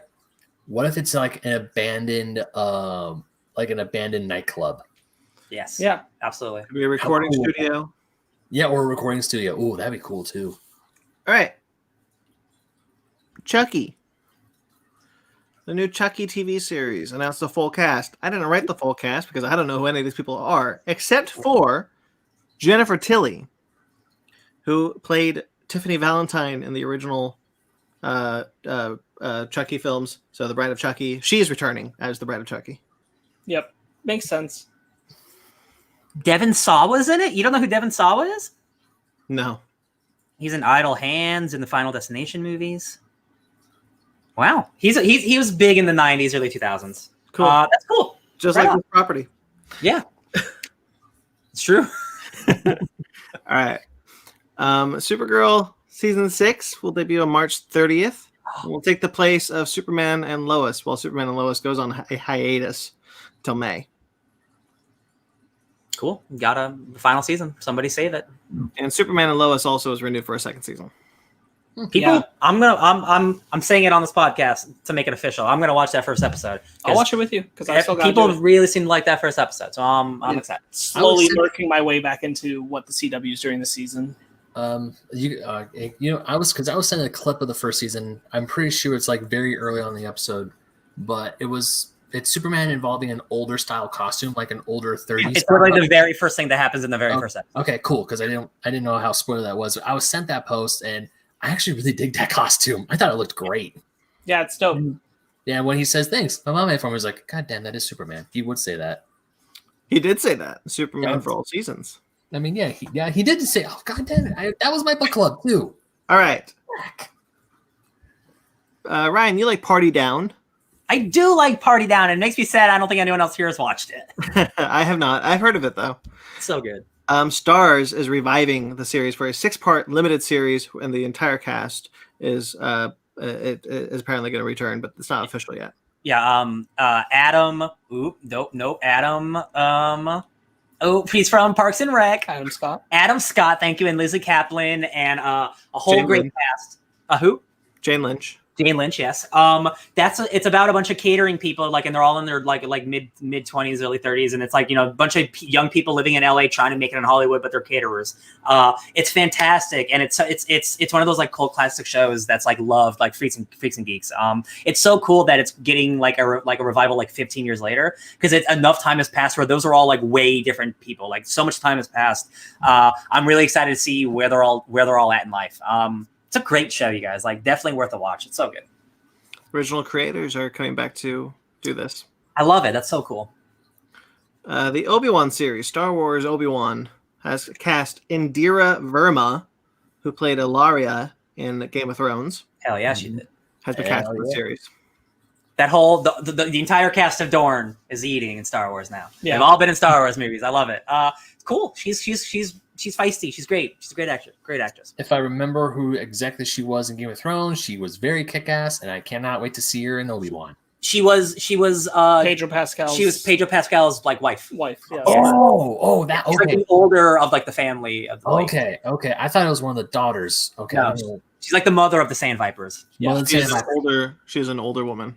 She was also. She may have not had a spear or whip, but she was very badass. So Yo, guess who Obi-Wan? Guess what Obi-Wan's? Guess what? What? They're banging. You know they're banging. Didn't George? Jedi, No, baby. I don't want to go down that rabbit hole. That's a rabbit hole for another day. As George Lucas said, Jedi could have sex, but they just couldn't love. Exactly. And guess what? Obi-Wan's on a desert planet. It's got to get moist. I'm just saying. Jedi were only allowed to be players. They're only allowed to be ballers. Yeah. Puts on shades, leaves. I was behind. just about to mention that quote because That's why it's so bad. That's why it's so bad that Obi-Wan fell in love with Satine. Yeah. Yep. It's like you couldn't have the physical attachment. That was the thing.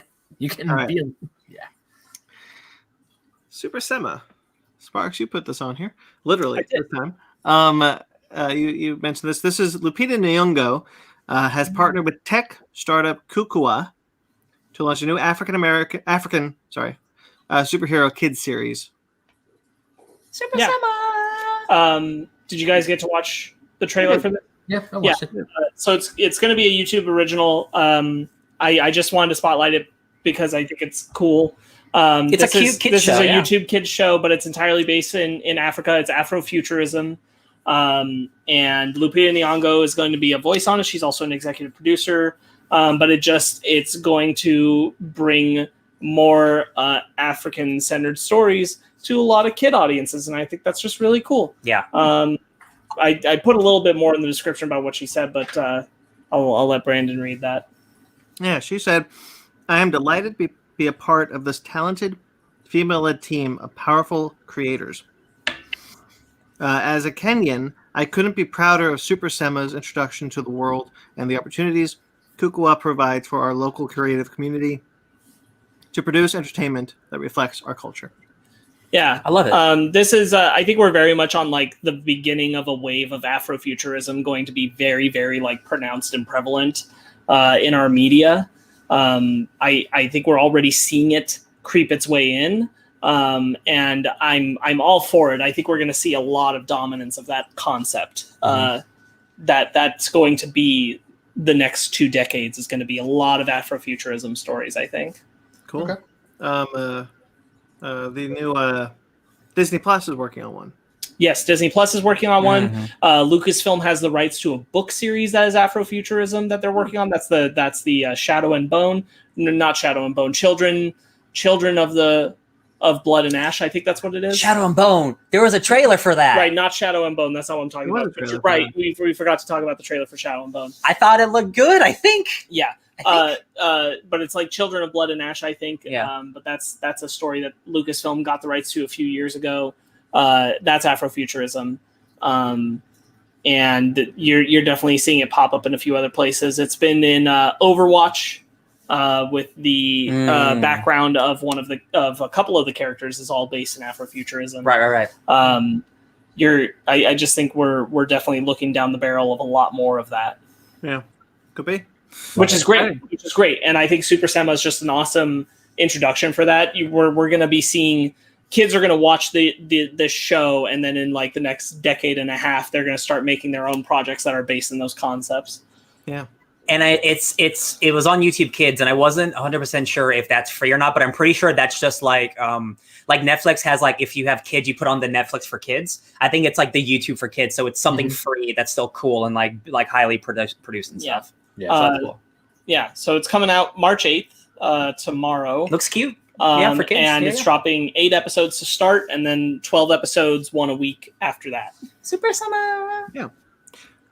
All right. Have you guys ever seen a movie, Silent Night, Deadly Night? I'm aware of it. Yeah. Garbage Day. It's being rebooted. Is that Garbage Day? Yes, it's the sequel, Silent Night, Deadly Night 2, where he goes on a killing spree and he kills a garbage man. Wow. Garbage Day. I don't know that's what that was from. Anyway, it's getting rebooted in 2022. It's going to be hilarious. The original producers are coming back to do it, and it's with an independent studio. It has to be like a joke. Like, there's no way. Like, those movies are bad movies that are like unintentionally funny.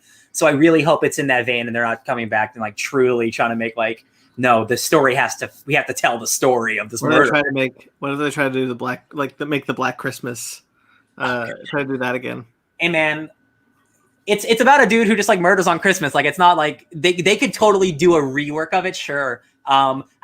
don't believe in the producers of those movies. Okay. Fun. That's fun. Are you guys familiar with Hellsing? Yeah. Anime?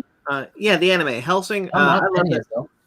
I love that anime. I think it's awesome. I've only watched a bit of the original show and then all of the OVAs, which are based off one volume each. But the writer of John Wick and the upcoming Nobody, Derek Kolstad, is developing a live-action adaptation for Amazon Studios. All right, give me some it's like vampire werewolf shit. Yeah, Mostly vampires. mostly vampires. Cool. Sorry. Yes, that sounds great. That's cool. I'm glad it's going to be him. You brought up Amazon Studios, and I forgot that this was another thing I meant to bring up earlier. For those who don't know, Amazon's having a strike this week. The Amazon workers are trying to work on unionizing. Hell yeah. And they're leading their protests and everything. And they're asking for the way that the rest of us can contribute. If you're not a person who can be out there protesting and everything like that, just don't purchase anything from Amazon. Don't watch things on Amazon Prime Video. Easy. Avoid all those purchases for the next week. It's being called as, don't cross the picket line, and that's the picket line that they're asking you not to cross. Just wanted to raise awareness about it because I think the Amazon workers should definitely get to unionize. As a former Amazon worker myself, I fully accept this and I fully support it. So yeah, don't do that. You can survive. Go to the store for once. Wear a mask while you do it, though. Be safe, but don't buy anything off Amazon. I wanted to see how long you'd go.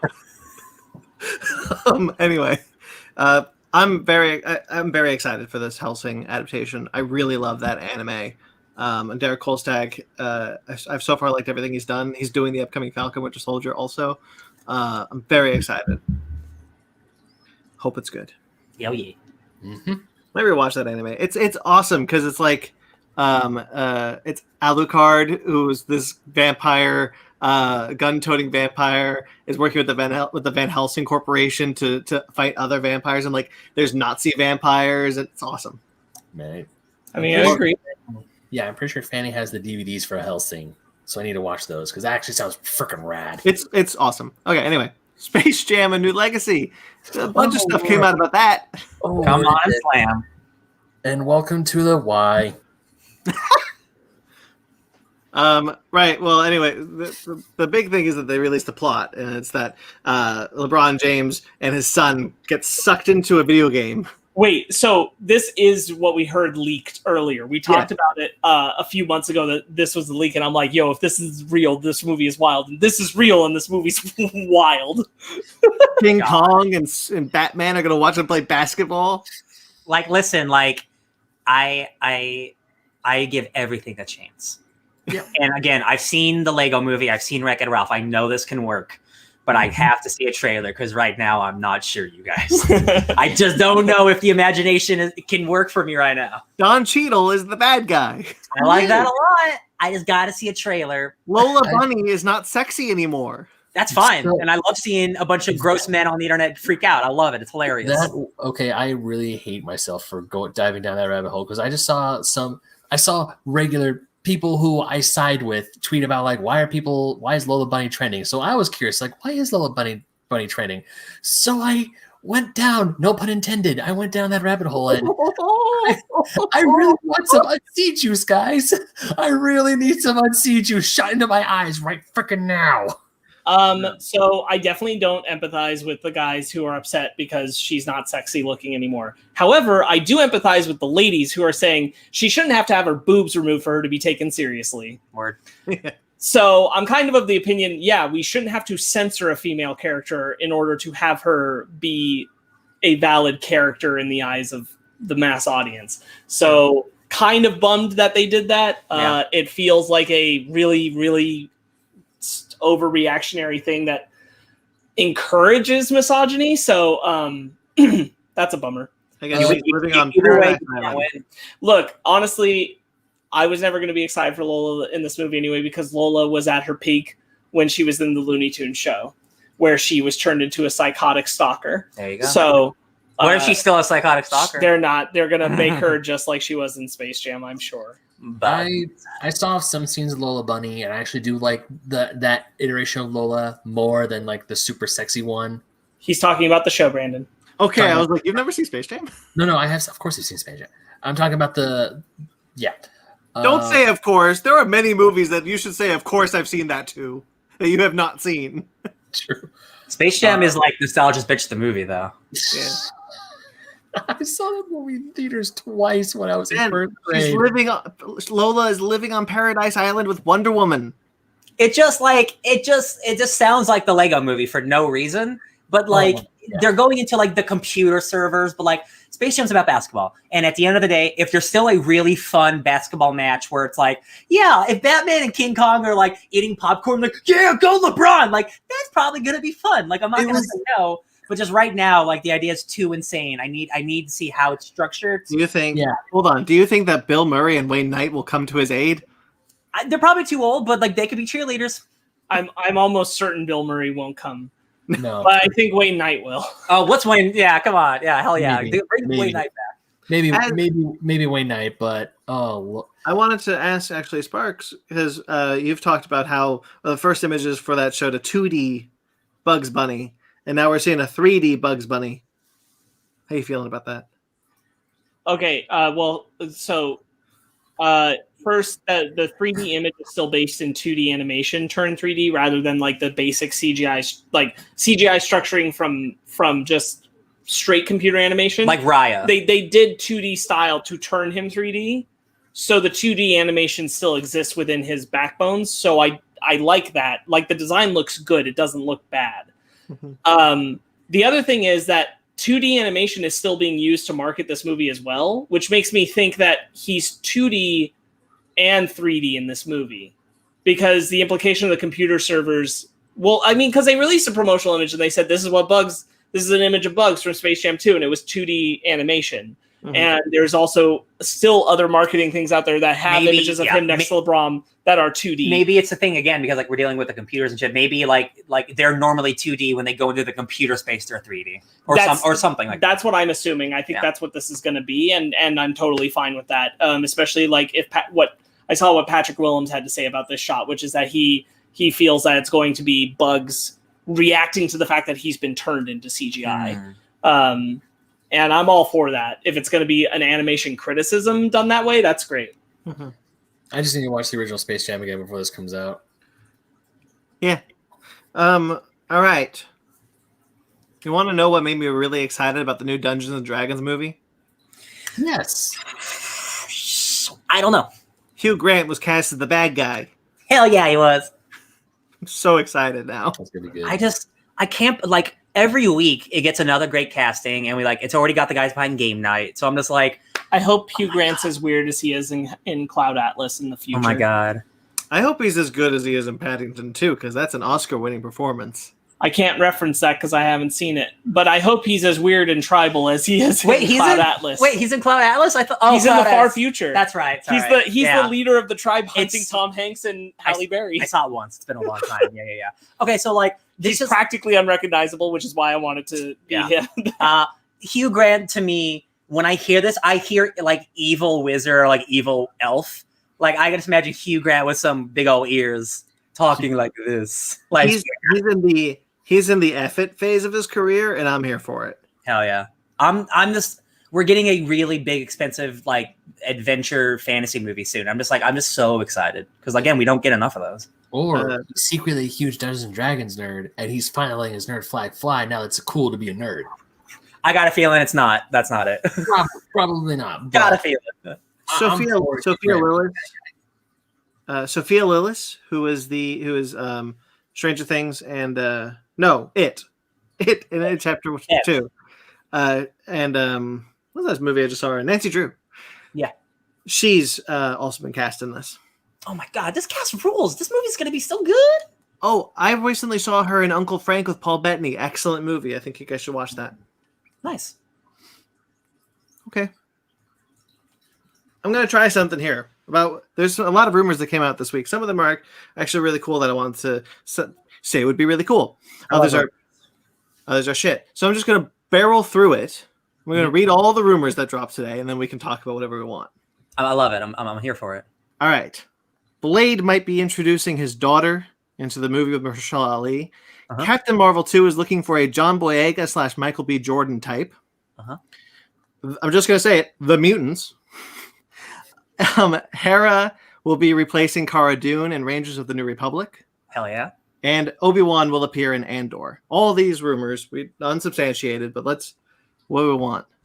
I believe the casting thing for Captain Marvel 2, because that makes sense. They're looking for people in that movie.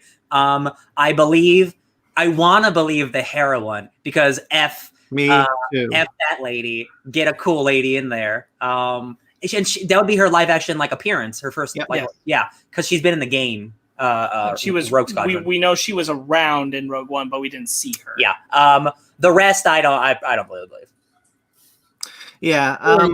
I know where you got one of those things, and I also agree with you. It's like, can't trust Illuminati. I'm done with you.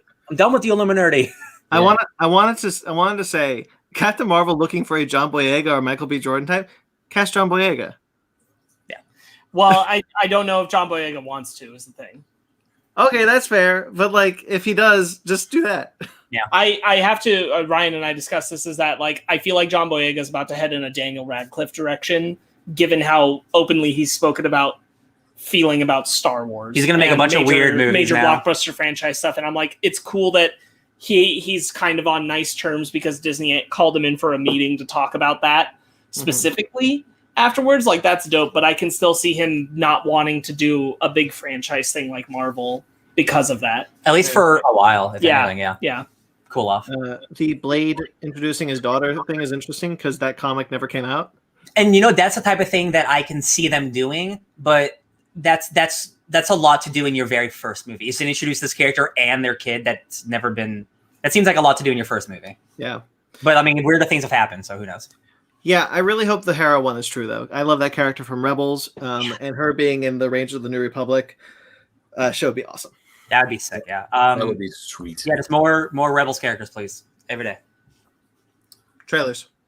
The Mutants is a terrible name for the X-Men. Yeah, they're never gonna call it. You guys are hilarious. The amount of people who retweet it makes me so sad because I'm like, they've done this for years, and they're like throwing darts at a dartboard. They're gonna be right eventually, but that's because everybody speculates. Brandon, I'm sorry, but I need to say something. Luminaries, shut the fuck up. Ooh, I'm so offended for them. Spicy. Wow. No, yeah, the Mutants is any movie that has a mutant in it will be called X-Men. Well, I mean, there's a million different X things they could do. I know, but the first thing, they're not going to call it X-Men. They're not going to, whatever it is, they're not going to call it the Mutants. That's for sure. No, that's for sure. All right, trailers. T-Talk. Voyagers with Colin Farrell. Colin Farrell in space. Yep. Colin Farrell and a bunch of horny on main teenagers in space, apparently. Yeah. There's Rick Berger's follow-up to Limitless. I mean, I think he's done other stuff, right? Yeah, that's the only thing I remember, though. Well, I mean, that is probably his most high-profile thing, I'm guessing. I'm not sure what to make of this trailer. I'm not exactly sure what's going on, but it's got a cool look. They're in space. A lot of polyamory. A lot of banging going on, for sure. Like they're living on a space station, living life. Things aren't great, maybe. Who knows? I like space stuff. Looks interesting.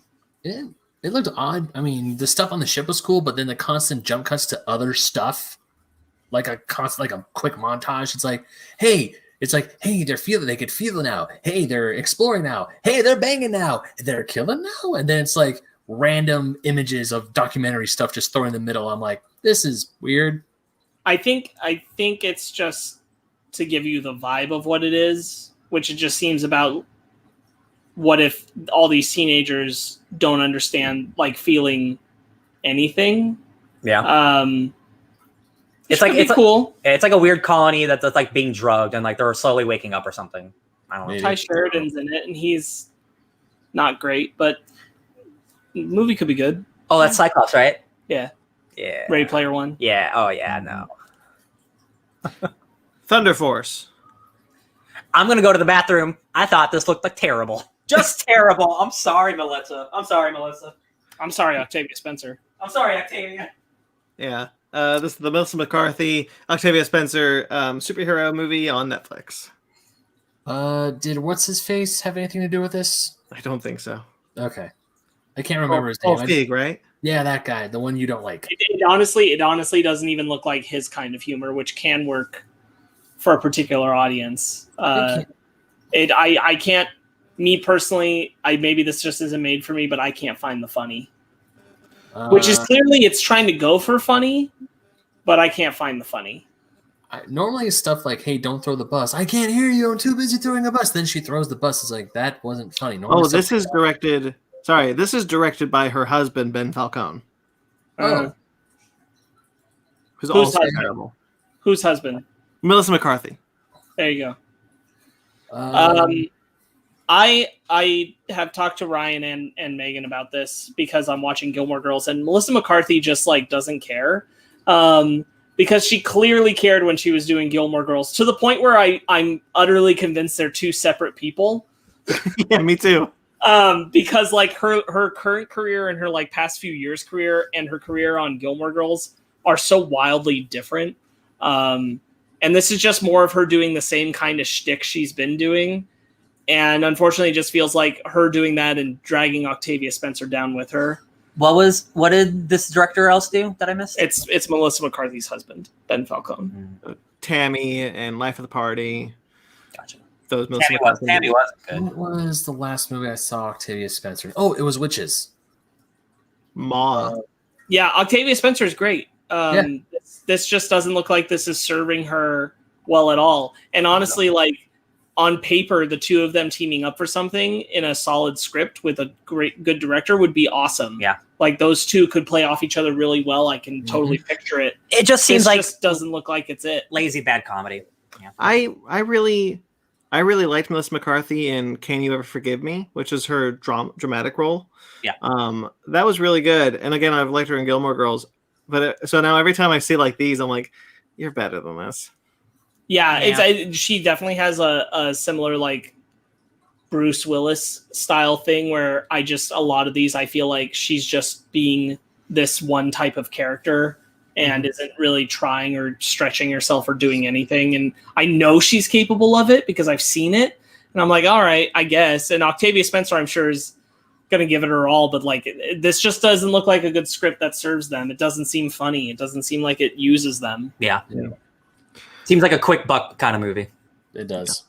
I definitely don't like something about the joke about them getting out of the car and them both being larger women doesn't work for me at all. And I'm like, why do this? Yeah. I don't know who this is for. Yeah. Yeah. All right. Aliens Fire Team. Hey guys, who likes Left 4 Dead and who likes Aliens? Me. Well, I got a game for you, Brandon. Take it away. Well, that's it. It's the trailer for Aliens Fire Team. It's what we play Dead by Daylight. A 4-person shooter, tactical, Left 4 Dead type game. As long as the gameplay is competent enough, and I can just play this with my friends, I'm good to go. Like I want Left 4 Dead style gameplay multiplayer with xenomorphs. Yep. 20 different types of species of xenomorph. I'm there, baby. Give me the good. There's like the 1 minute trailer we watched, and then there's like IGN has like a 25-minute like full gameplay thing, and I watched that. It looked pretty good. I would love if it had the same kind of like Left 4 Dead style mode where you can take over like the special zombies. You can take over special xenomorphs and hunt your friends. That's what I'm secretly hoping they're waiting to announce, that there's a versus mode. God willing. Then it's like I don't even like. It's gonna be great, guys. I don't even care if the shooting's bad because then I get to be a bad guy and I will be an alien crawling on walls all day long. Yeah.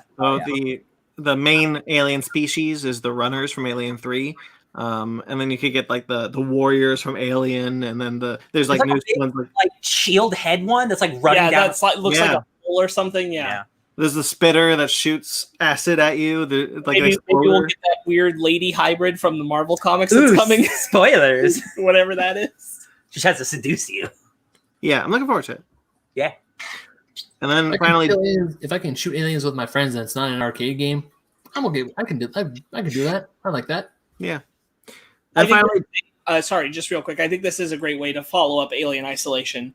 Is not to try and make another Alien Isolation. Alien Isolation is a nice, what it was. Good event, but we have not had a multiplayer xenomorph style game like this. Yeah. And I think this could work really well. This could just nail it. This could land to get that kind of combative play. Definitely less about the horror, more about the action, and that play into that. Aliens. Oh yeah. I think it'll be good. Yeah. Dota Dragon's Blood. Again, they were saying so many words and just so many phrases, and like I don't know what's going on because Dota is a multiplayer game that I didn't know had a story. But again, the animation's so nice, and the cool magic's cool enough that I'm willing to give this a shot, just to see what it's about. Because it's all brand new to me, so I have no attachment. Like you can do whatever you want. I like dragons a lot, you guys. They're pretty cool. I've heard Dota thrown around in video game circles. I've heard people talk about how much they love Dota, and just seeing this trailer, seeing how beautifully animated it is, and seeing those dragon fights. I love Studio Mirror. I'm like, I just like just give me that cool fantasy shit. I need it. I need some cool fantasy shit right the F now. Yeah, I'm excited for it. Honestly, I'm gonna totally give this a shot. Yeah, It comes out later this month, right? Yes. Hot dog. That's so fast. I think this trailer looks better than the last one for me personally than the previous one they had out, which just didn't grab me. This one, at least I have a better idea of what I'd be going into. All right.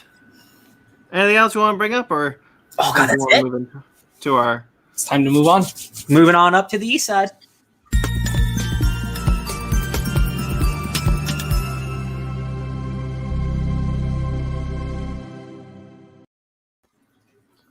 Full spoilers for Raya and the Last Dragon, Disney animated newest film. You've been warned. You've been warned. What do we think about this one? You go first, Brandon. You never go first. How about you go first? Yeah, you always have me go first. I don't want to go first this time. Because I want to gauge you guys' interest before I say what my opinion is. No, Too bad. that's not fair. This might be my new favorite Disney animated movie. I'll go next. I think this movie rules. I have one personal my own problem with it, but besides that, I love this movie. Oh, thank God! See, if I had gone last, I wouldn't be so stressful. Yeah. Sparks. I have practically nothing to complain about. Ben. Ooh, I'm gonna be the odd one out. So I do like this movie. I really like this movie. I love 99% of this movie. But we will get into the problems I have with it at the very end. Well, no. Why don't we start with the 1%? Okay. That you don't like. Very little. The 1% of the whole movie. I know he's like, I'm odd man out. I dislike 1% of this movie. I do. Okay. This is still an A+, but So I don't know why, but the ending kind of bugs me in a way. And when I say the ending, I mean the ending of when. I love the fact that everyone in this group sacrifices themselves for the dragon gem, and it's their trust that destroys the Druid and saves the world. Yeah. Why are the dragons alive this time? Because before, the humans didn't trust themselves, so the world was still broken. Okay, because now the humans have trust. Now humans trust each other as well as the dragons, so the dragons came back. Yeah, that was one of the things I was bugging me because when the dragons come back, I was just trying to think, is like, how is it? Because I was like trying to rationalize it with Fanny and also Disney. Yeah, I know. Also Disney, you have to have a happy ending. Like when Sisu comes back, essentially when she comes back from the dead, and it's like for some reason, like the ending was just like.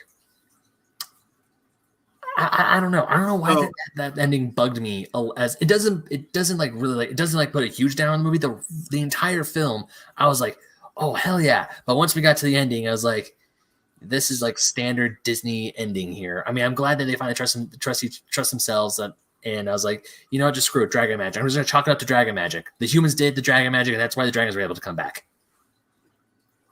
So they don't spell it out for you. But there's that part where the kid on the boat asks Sisu what the Droon are, and she says that they are created out of human beings' discord. That's where they originate from. So to me, the implication was the only way to reverse what was done to the dragons was for humans to display that trust that the dragons already had. They don't say that. They don't spell it out for you, but that was just the implication I had, that like, oh, if humans put the thing back together, that will bring the dragons back. Mm-hmm. Yeah, that makes sense to me. Conversely to Ben, I was sobbing at the end of this movie. Those dragons are real cool. At the very beginning, because I forgot what the dragons looked like, I was like, that's a very interesting design for these dragons. But over time, like, I really grew to really like them, and they have individual personalities and special powers, almost like X-Men. Mm-hmm. Like, big fan of all the dragon stuff. They're like, the whole film is Southeast Asian inspired. And I love all the different animation styles. Like when they're when they're planning the heist, and they got the comic book style, and then the beginning has that paper play style. Loved the animation. Loved all the animation in this movie.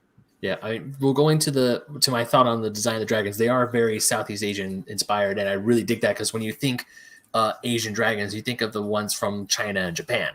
Yeah, the long ones. Yeah, I mean, they're still long, but they're really cool looking. I really, at first, I didn't think I was gonna like the design of Sisu, but the more I saw of her, and as the film went on, I was like, I really dig these dragon designs. I think they're cool. Yeah. Something that and not that Disney movies don't do this with all of their animated movies, but like, this entire world seems fleshed out and really well thought out, and like, all the creatures are cool and nothing feels out of place. Like, so much care and attention was put in this movie, and like, there's not like a frame that I dislike. I think it's beautiful. It's so beautiful. Like, especially like all like the dragon like magic, and like when the fog comes out when they get the crystal. Like, it just looks so real. The fire looks so real at times. I'm like, man, this technology. I love an animation. You'll be excited to know that one of the directors for this movie directed Big Hero 6. Yeah. Oh yeah. This movie's gonna always, man, and the writers like wrote like Big Hero 6 and Crazy Rich Asians, and I'm like, oh man, this movie was always gonna rule. Yeah. What was I gonna? Oh, I love the fights. Yeah, me too. I love the choreography. This is definitely one of those Disney movies that I will put up in high regards, like with Moana and Big Hero 6. You know, I think I like Moana a lot more than Big Hero 6. But those fight scenes were gorgeous. I just like, after Sisu gets shot and you see Raya just going to the temple to fight Namiri, I was like, this is a cool fight. This is a really talk about Kong. You talked about Kong Skull Island, Sparks, about how it uses color and shot and shot composition, like Raya and the Last Dragon too, man. Yes. Every tribe is distinct, and they have their own look, and every one of their like lands is unique. Like, one's like a fish market, another's like a barren wasteland. Like, they're all so unique. And all the people themselves are all unique too. Like, I bought all the different tribes people, and like the villains, and like their motivations and everything. I loved all the characters. Mm-hmm. Did anyone else get Fire Nation vibes from Fang? Yeah, probably. I mean, I got a lot of Avatar vibes overall, but that's just because of the type of movie it is. When we actually went to Fang, no, I didn't. The actual location felt much more Wakandan to me. Yeah. Okay. Than it did Fire Nation. Which isn't a knock. I didn't think Fire Nation once we were there. Yeah. I really, really liked the pacing of the film. I thought they told the story very well. I thought that they got out a lot of exposition in the first 13 minutes without it feeling like they were weighing a lot of exposition at me. Yeah. And I thought that worked really, really well. Like, this had a great like prequel movie before like the movie, right? Like the origin stuff. Mulan had something similar, but I think this does such a better job in every way of like establishing who this person is, what the world is, and like what the conflict is.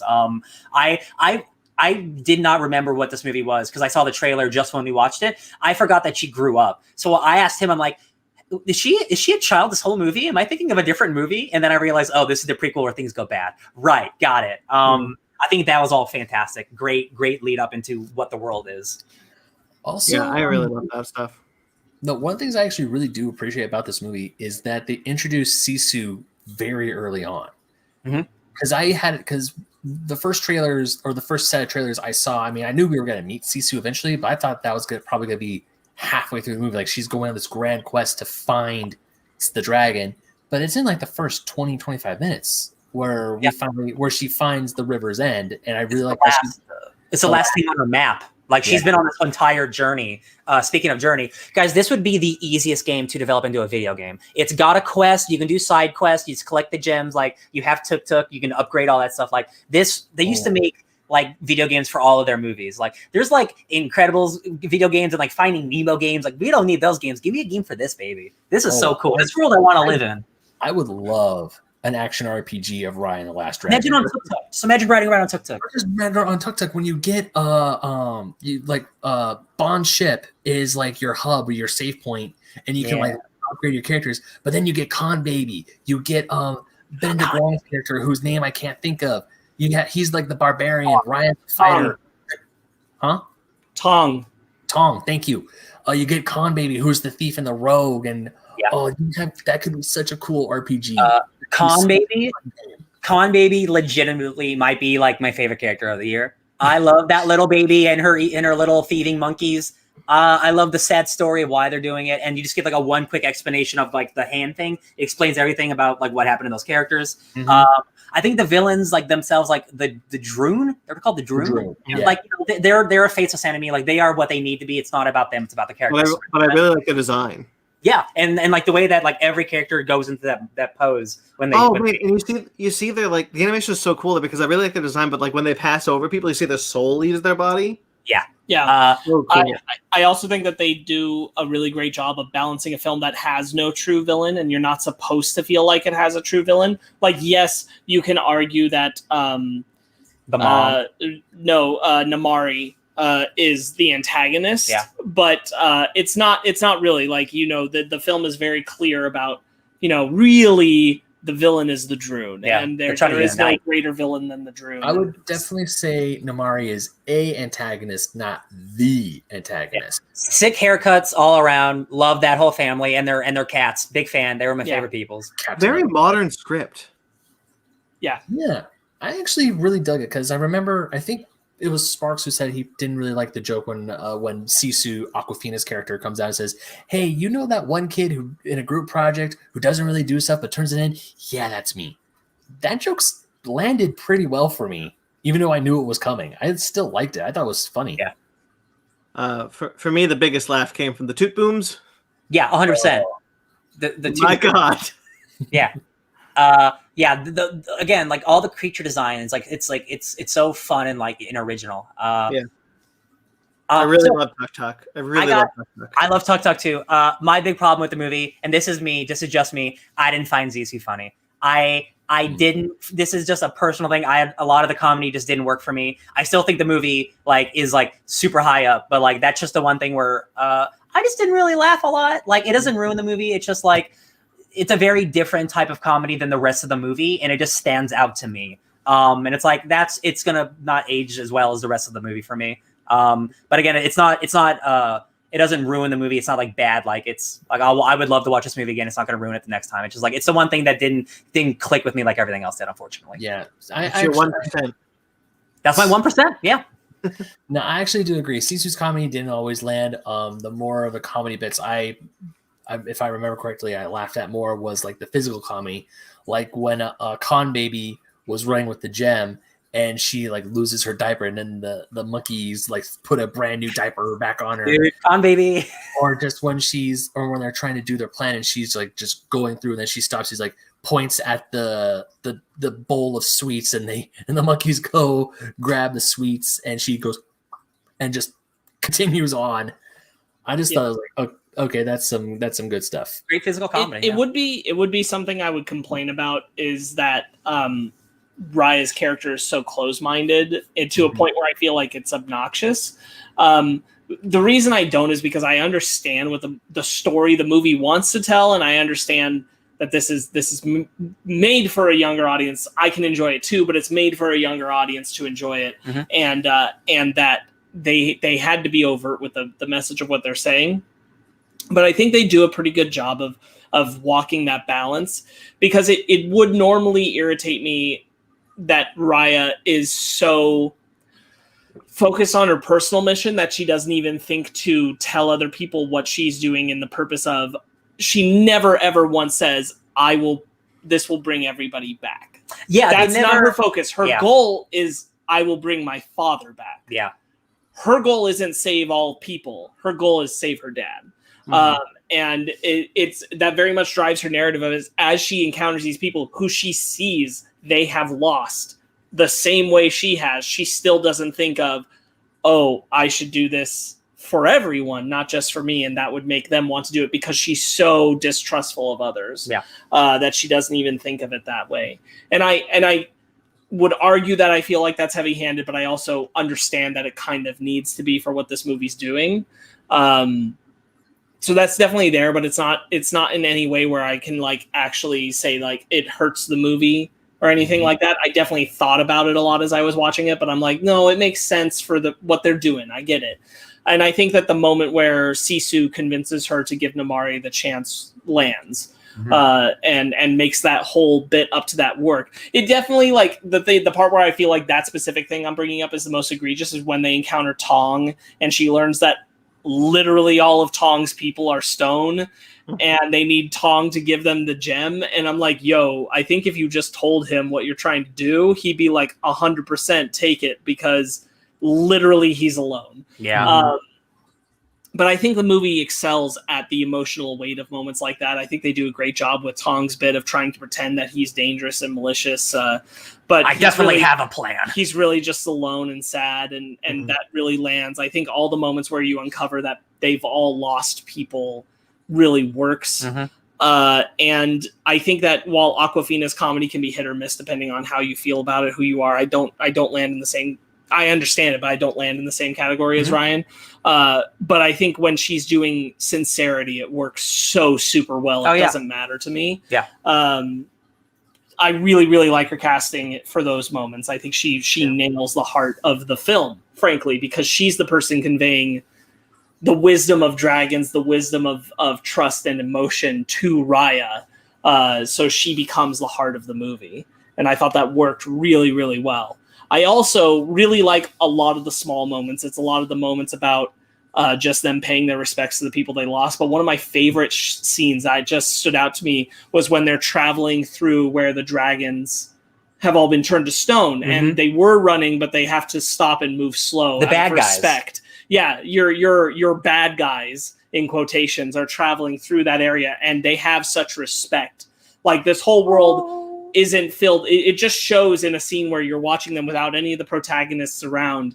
The people you even think are bad, like, they all have a certain respect for the history of the world. She's the dragon. She's still a dragon nerd at heart, right? And like, even passing through like this graveyard of like, you're like, oh my god, all my heroes are dead. Your saviors, Like, even though she might be doing some maybe bad stuff, like thinking it's good, like she still is a person who has love. I really, really like that scene where Namari and her crew are going through and they slow down, and you go through, like the dragon graveyard, all the stone to dragons, and she looks back and she does the salute. I was like, I actually dig that, because up to that point in the movie, I'm like, oh, Namari, you bitch, because she betrayed Raya and she helped break the stone and everything. She betrayed her girlfriend. Yes, yeah. And here we all saw it. The vibes are there. We all know. She does a hair flip in the first scene with her. Oh yeah. Sequel. Funny enough, my roommate was the first to point that out when we were watching it. But that's beside the point. But seeing her, because her goal isn't. Oh man, it's that first smile when they're kids. Where I was like, I see what's happening. But as I'm trying to say, she's not after world domination. Essentially, she just wants to keep her people safe, and she recognizes what sacrifice the dragons made for them.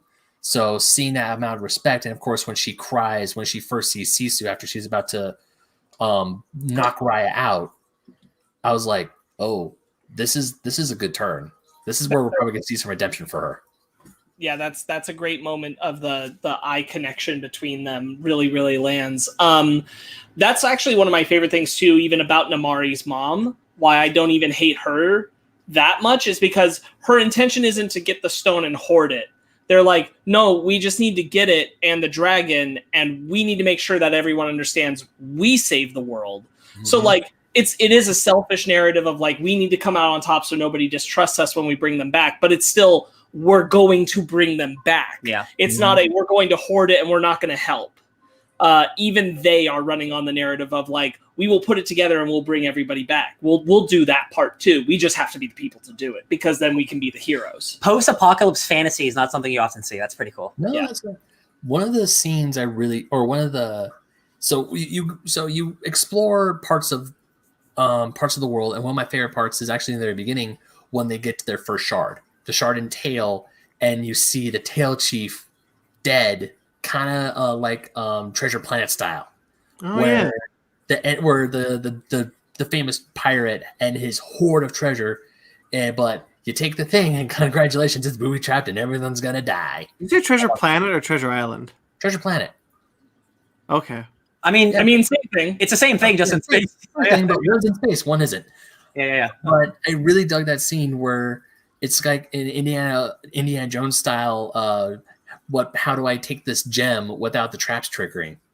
And I really like, because you see, I really love a lot of that. Like they switched to like Indiana Jones style adventure to Ocean's 11 heist. I really like all the things there. Yeah, but you see someone who did hoard it, and you see what happens to leaders who hoarded it and mistreated it, and then you see something that happens, like the leader of Fang, who's like, no, we're using this power to save everyone. I'm not trying to be like, my precious, go away. Right, and it does serve the character narrative, which I think they do really well, to continue and immediately establish the idea that Sisu has absolute trust, because the world she lived in, everybody had absolute trust. Mm-hmm. Mm-hmm. And Raya knows better, and traps come from lack of trust. And so Sisu doesn't even think of that. And that is the constant narrative that comes up, is Sisu believes that trust is the key to their salvation. And Raya and her world is so disillusioned with that concept. Mm-hmm. I wanted to say that I really love the animation physics on display in this movie. I think the animation is incredible.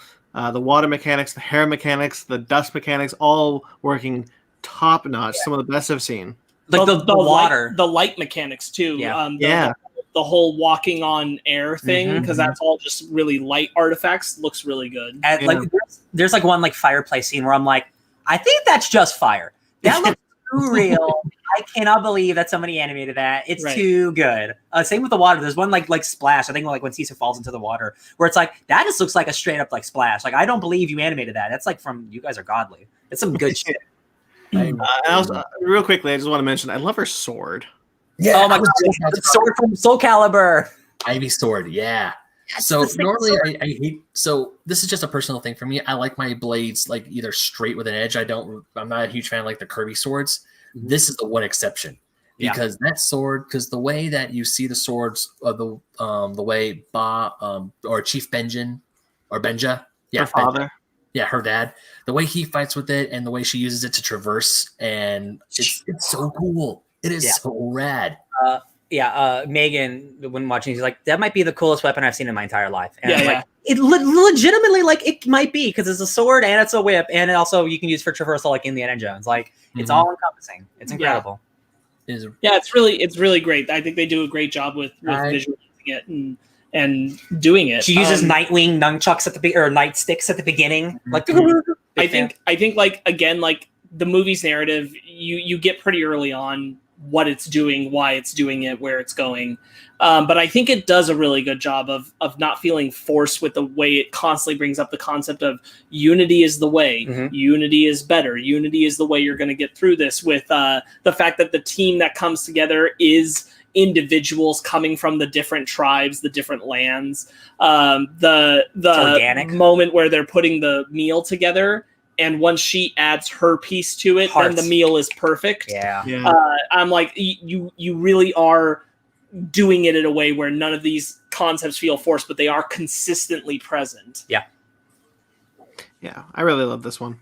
Yeah, I really hope this gets, like, we just had like the Disney investor meeting, like everything gets a prequel or a sequel show or whatever. I'm like, I really hope this show is coming. And I'm really glad we have Kelly Marie Tran is fantastic. Also, oh, the voice acting is so good. Gemma Chan is fantastic as Namari. Yeah, everyone in the voice cast, all non-white voice cast, which is great, except for Tuk Tuk, which is Alan Tudyk. So, well, you didn't have to pay him, but you did. I had no idea that was Alan Tudyk. Why? Because same deal as Moana. Moana also has no white voice actors except for Alan Tudyk as Hey. He's the exception. Because Alan Tudyk must be in all modern Disney animated films. He is their lucky charm.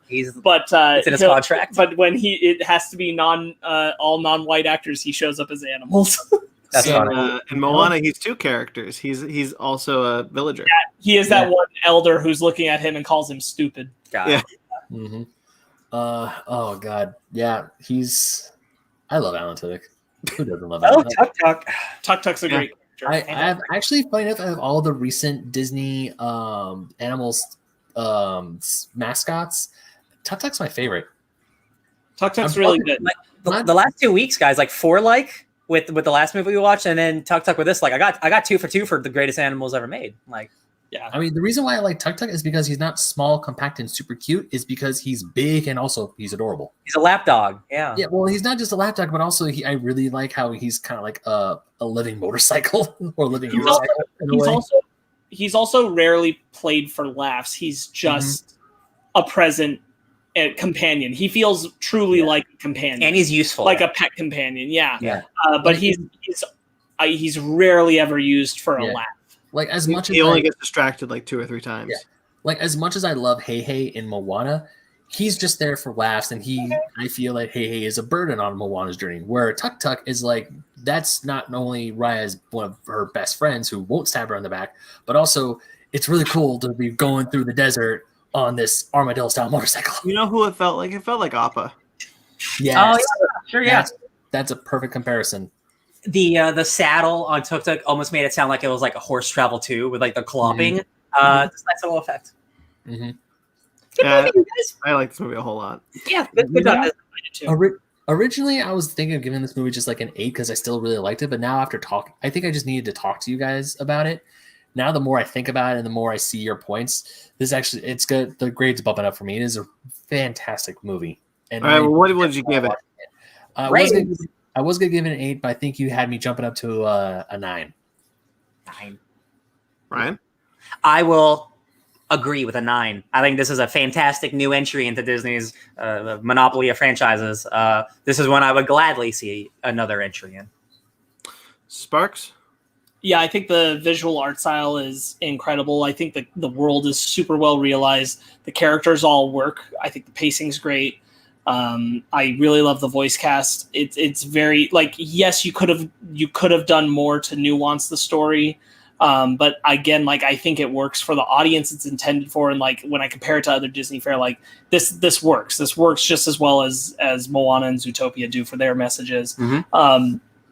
So I really, really enjoy it. A 9.5 for me. This is the first princess movie that's not a musical.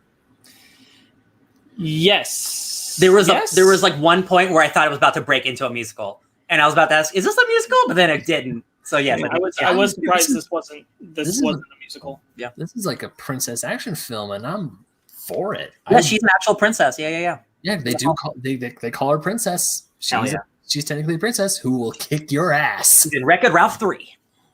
I agree with Sparks. 9.5. Whoa! Good job, Disney. Yeah. Love this movie. Brave. Brave's Pixar. Yeah, but she still shows up and Ralph breaks the internet. So if that's the rule, okay. But I didn't consent to that rule. No, I will say Brave is the exception, not the rule. Okay, sure. Because they even use the joke that she's from the other studio. Yeah. She is a Disney princess, but she's technically Pixar. Shall we get into our book club? Book it up, Buttercup.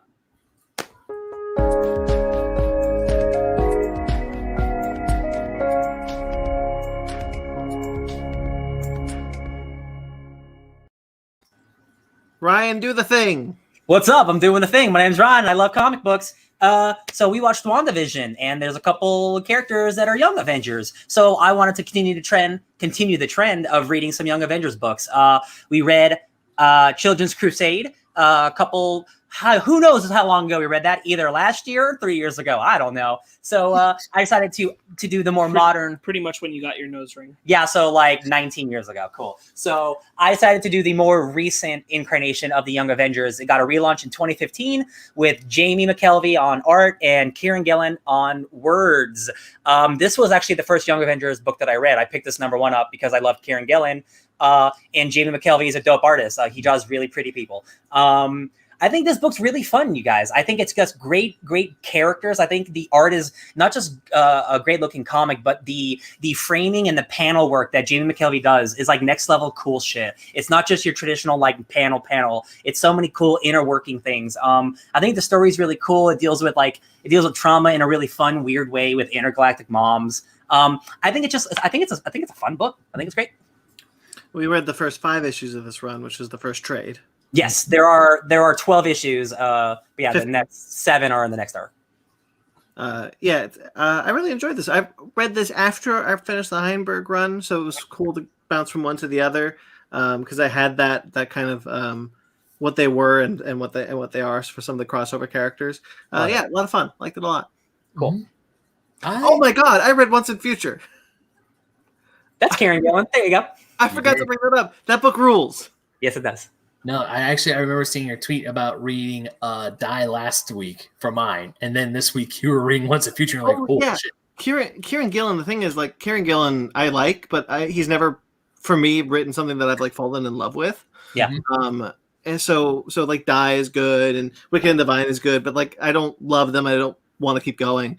But, like, two chapters into Once in Future, I was like, oh, more, please, all of this. Yeah, more. I remember you were loaning me Wicked and Divine. I think that's the one Kieran Gillen property that it's definitely not my favorite. I read that entire. I have all those issues. Yeah. But I do love the Star. Not for everyone, but that's also a hot book. I love his Star Wars run. Yeah. I love his Star Wars run. This would be the second time that I've fallen in love with his work. I really like this. Bringing it back to Young Avengers. Yeah, bringing it back to Young Avengers. I really enjoyed. I actually really liked how it was about Hulkling and Wiccan.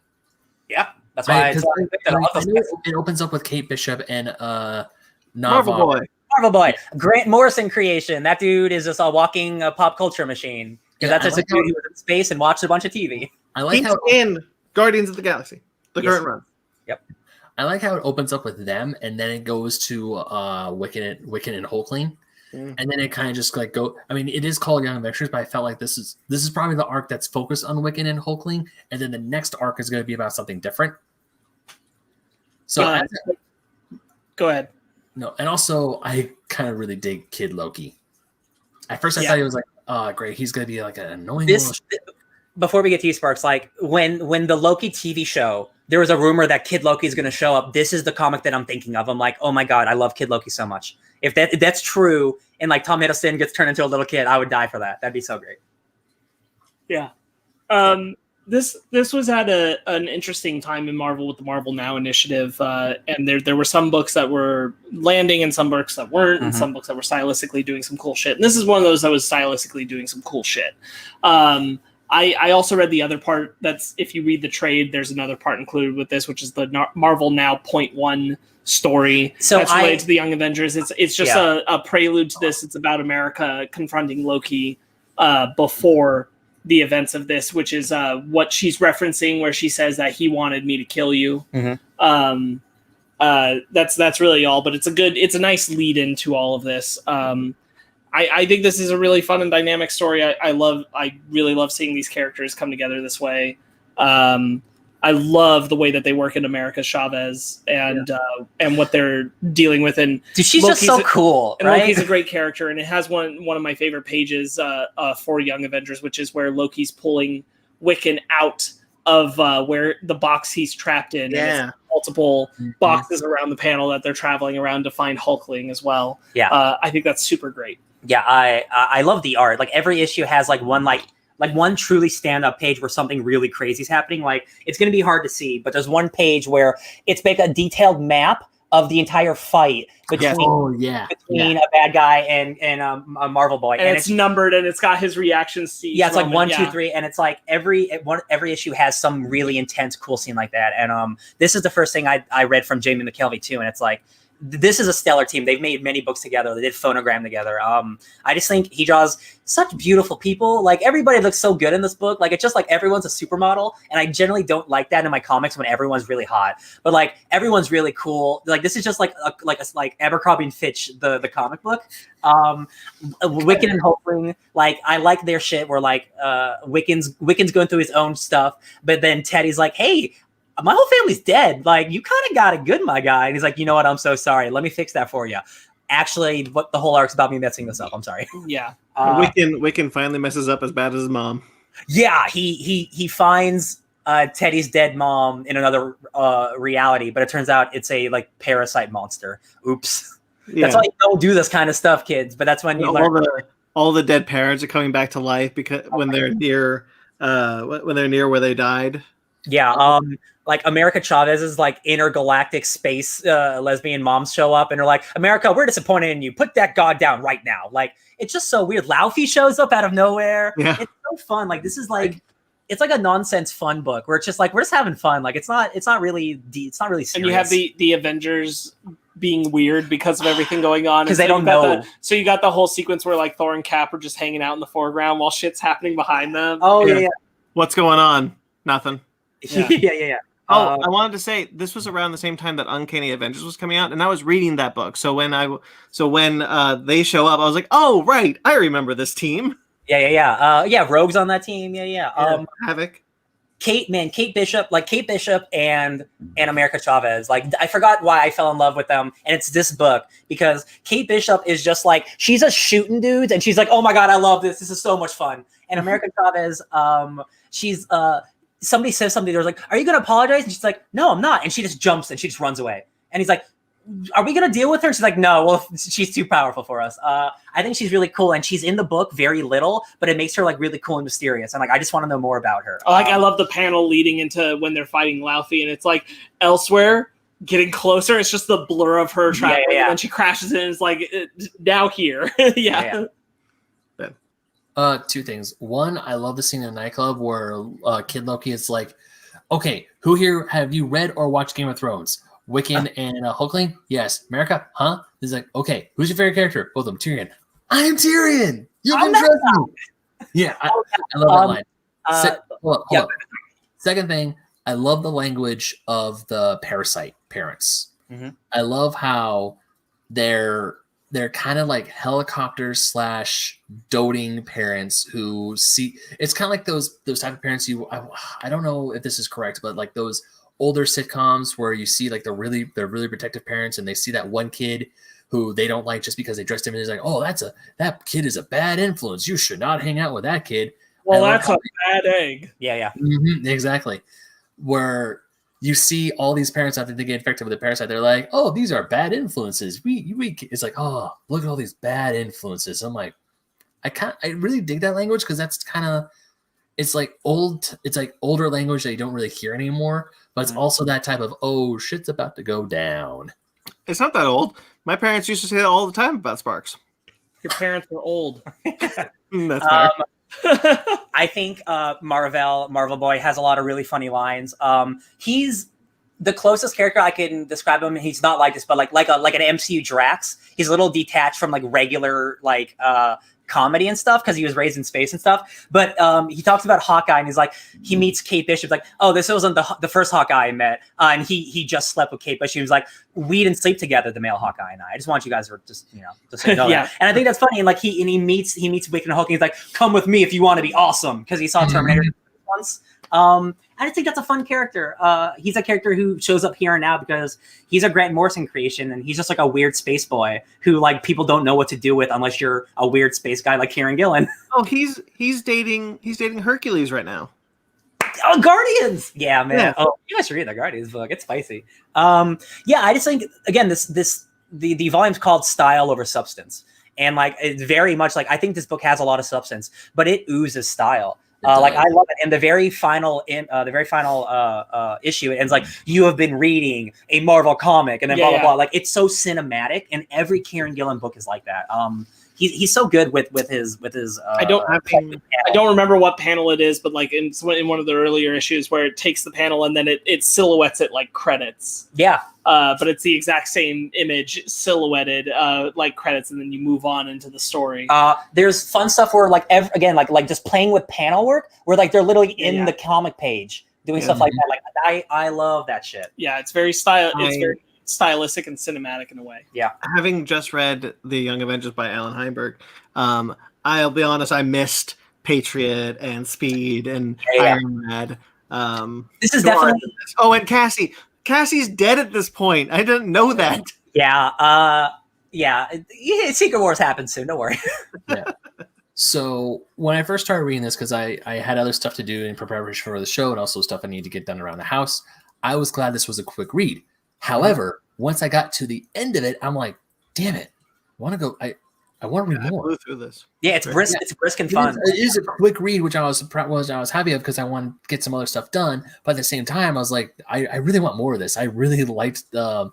I think Wiccan and Hulkling, those are definitely the standouts. I mean, yes, this arc revolves around them, but at the same time, I really, really like their relationship.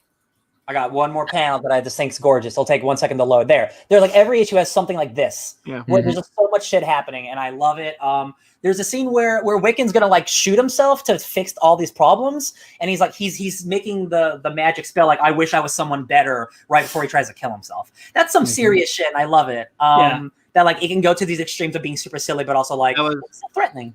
That was after he gave Loki his powers, and it's revealed that Loki is actually not Kid Loki. He's possessed by his future evil self. Yeah, God, that whole saga, the Kieran Gillen Journey into Mystery, because Kieran Gillen wrote Journey into Mystery before it got canceled. That's where his Loki stuff started, and it transitioned into this. Like he's had like his own little Loki arc over like 5 years. That's just great. And he's contemplating like, I'm trying to figure out how to keep this power forever. And like he's going to betray the Young Avengers, and then he's like, I'll help Wiccan.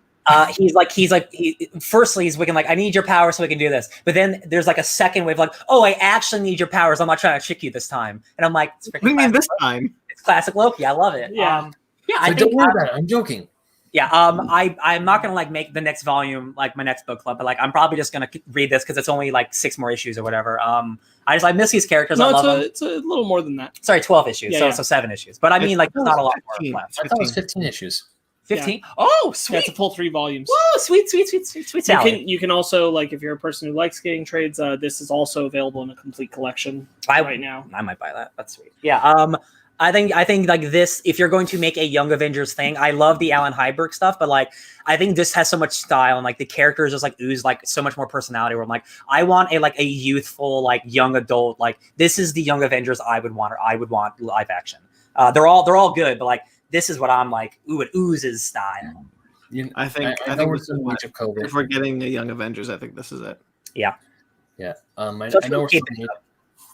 I know we're still in the age of COVID and we can't have conventions until things are safe. But one of the things that really bums me out about not being able to go to conventions is... Can't meet Kieran Gillen?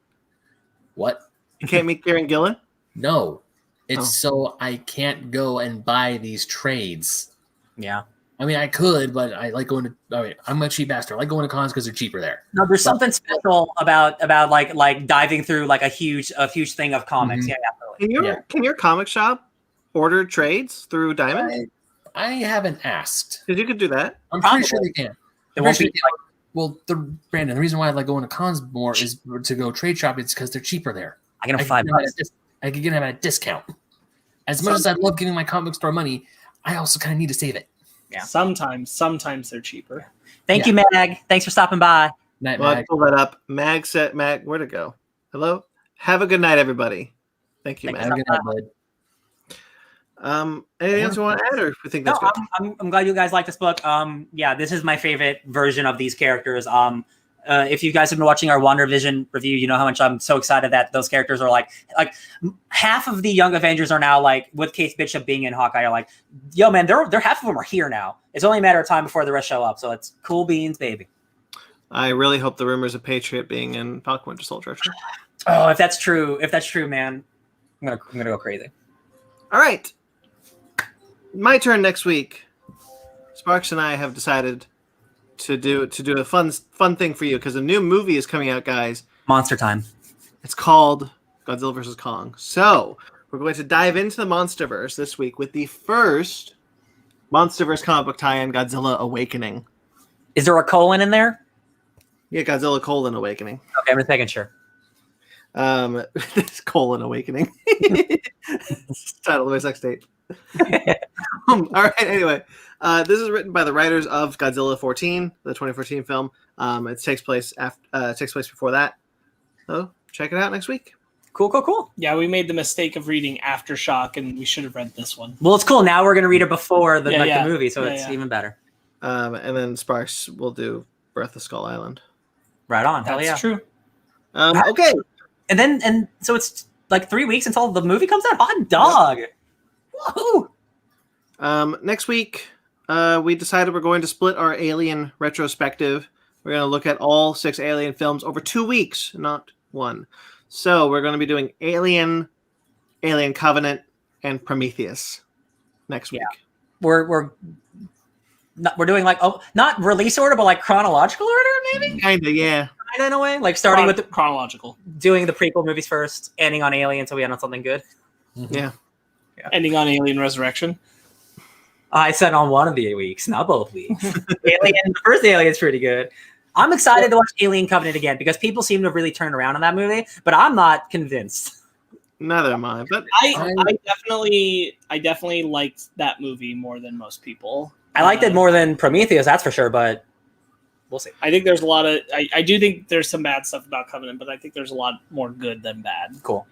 So if you guys want, you can follow along with us. You can watch along with us. So watch Prometheus, Alien Covenant, and Alien. Let us know what you think when you're watching the live stream, or email us or whatever.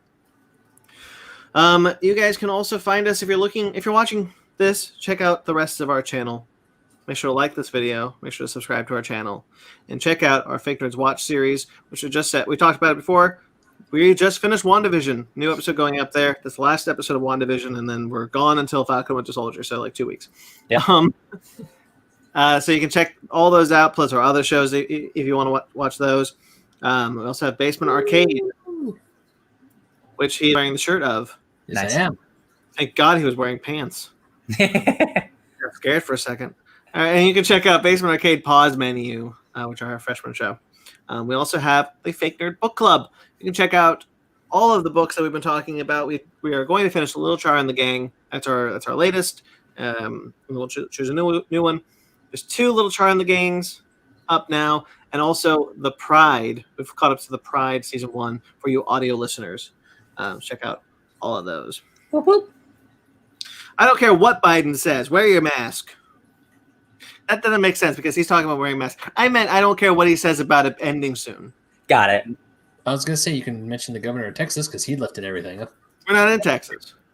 And Mississippi. But Bad. if you're in Texas, want to buy one of our masks? Go to Crafted by Z on the Instagram and check out the links in the description to buy some of our masks, our Fake Nerd Podcast masks.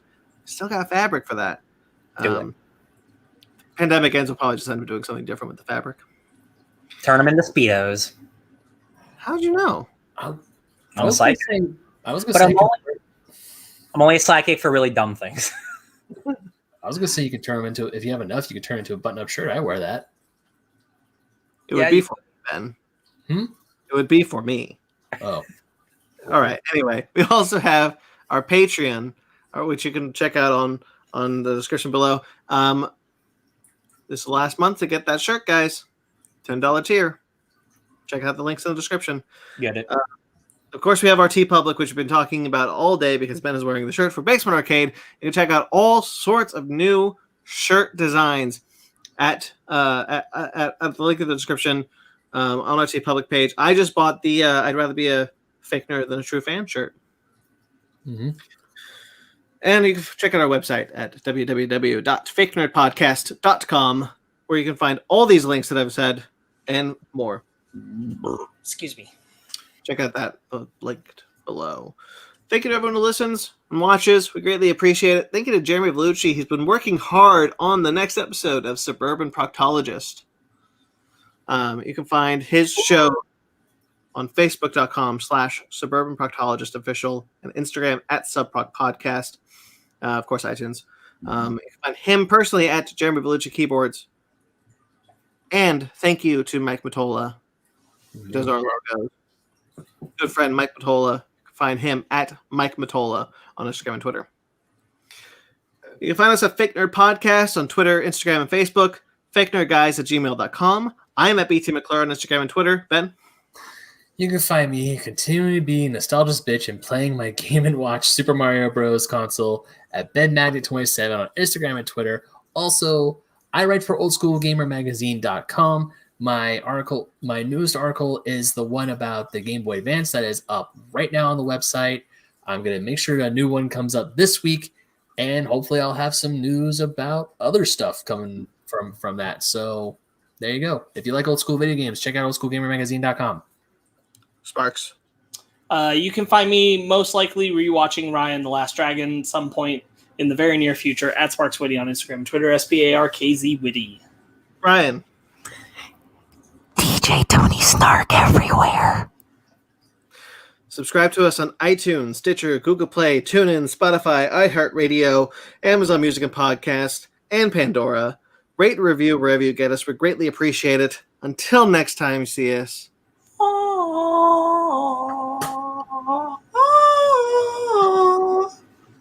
Really love the soundtrack. Stay fake nerds.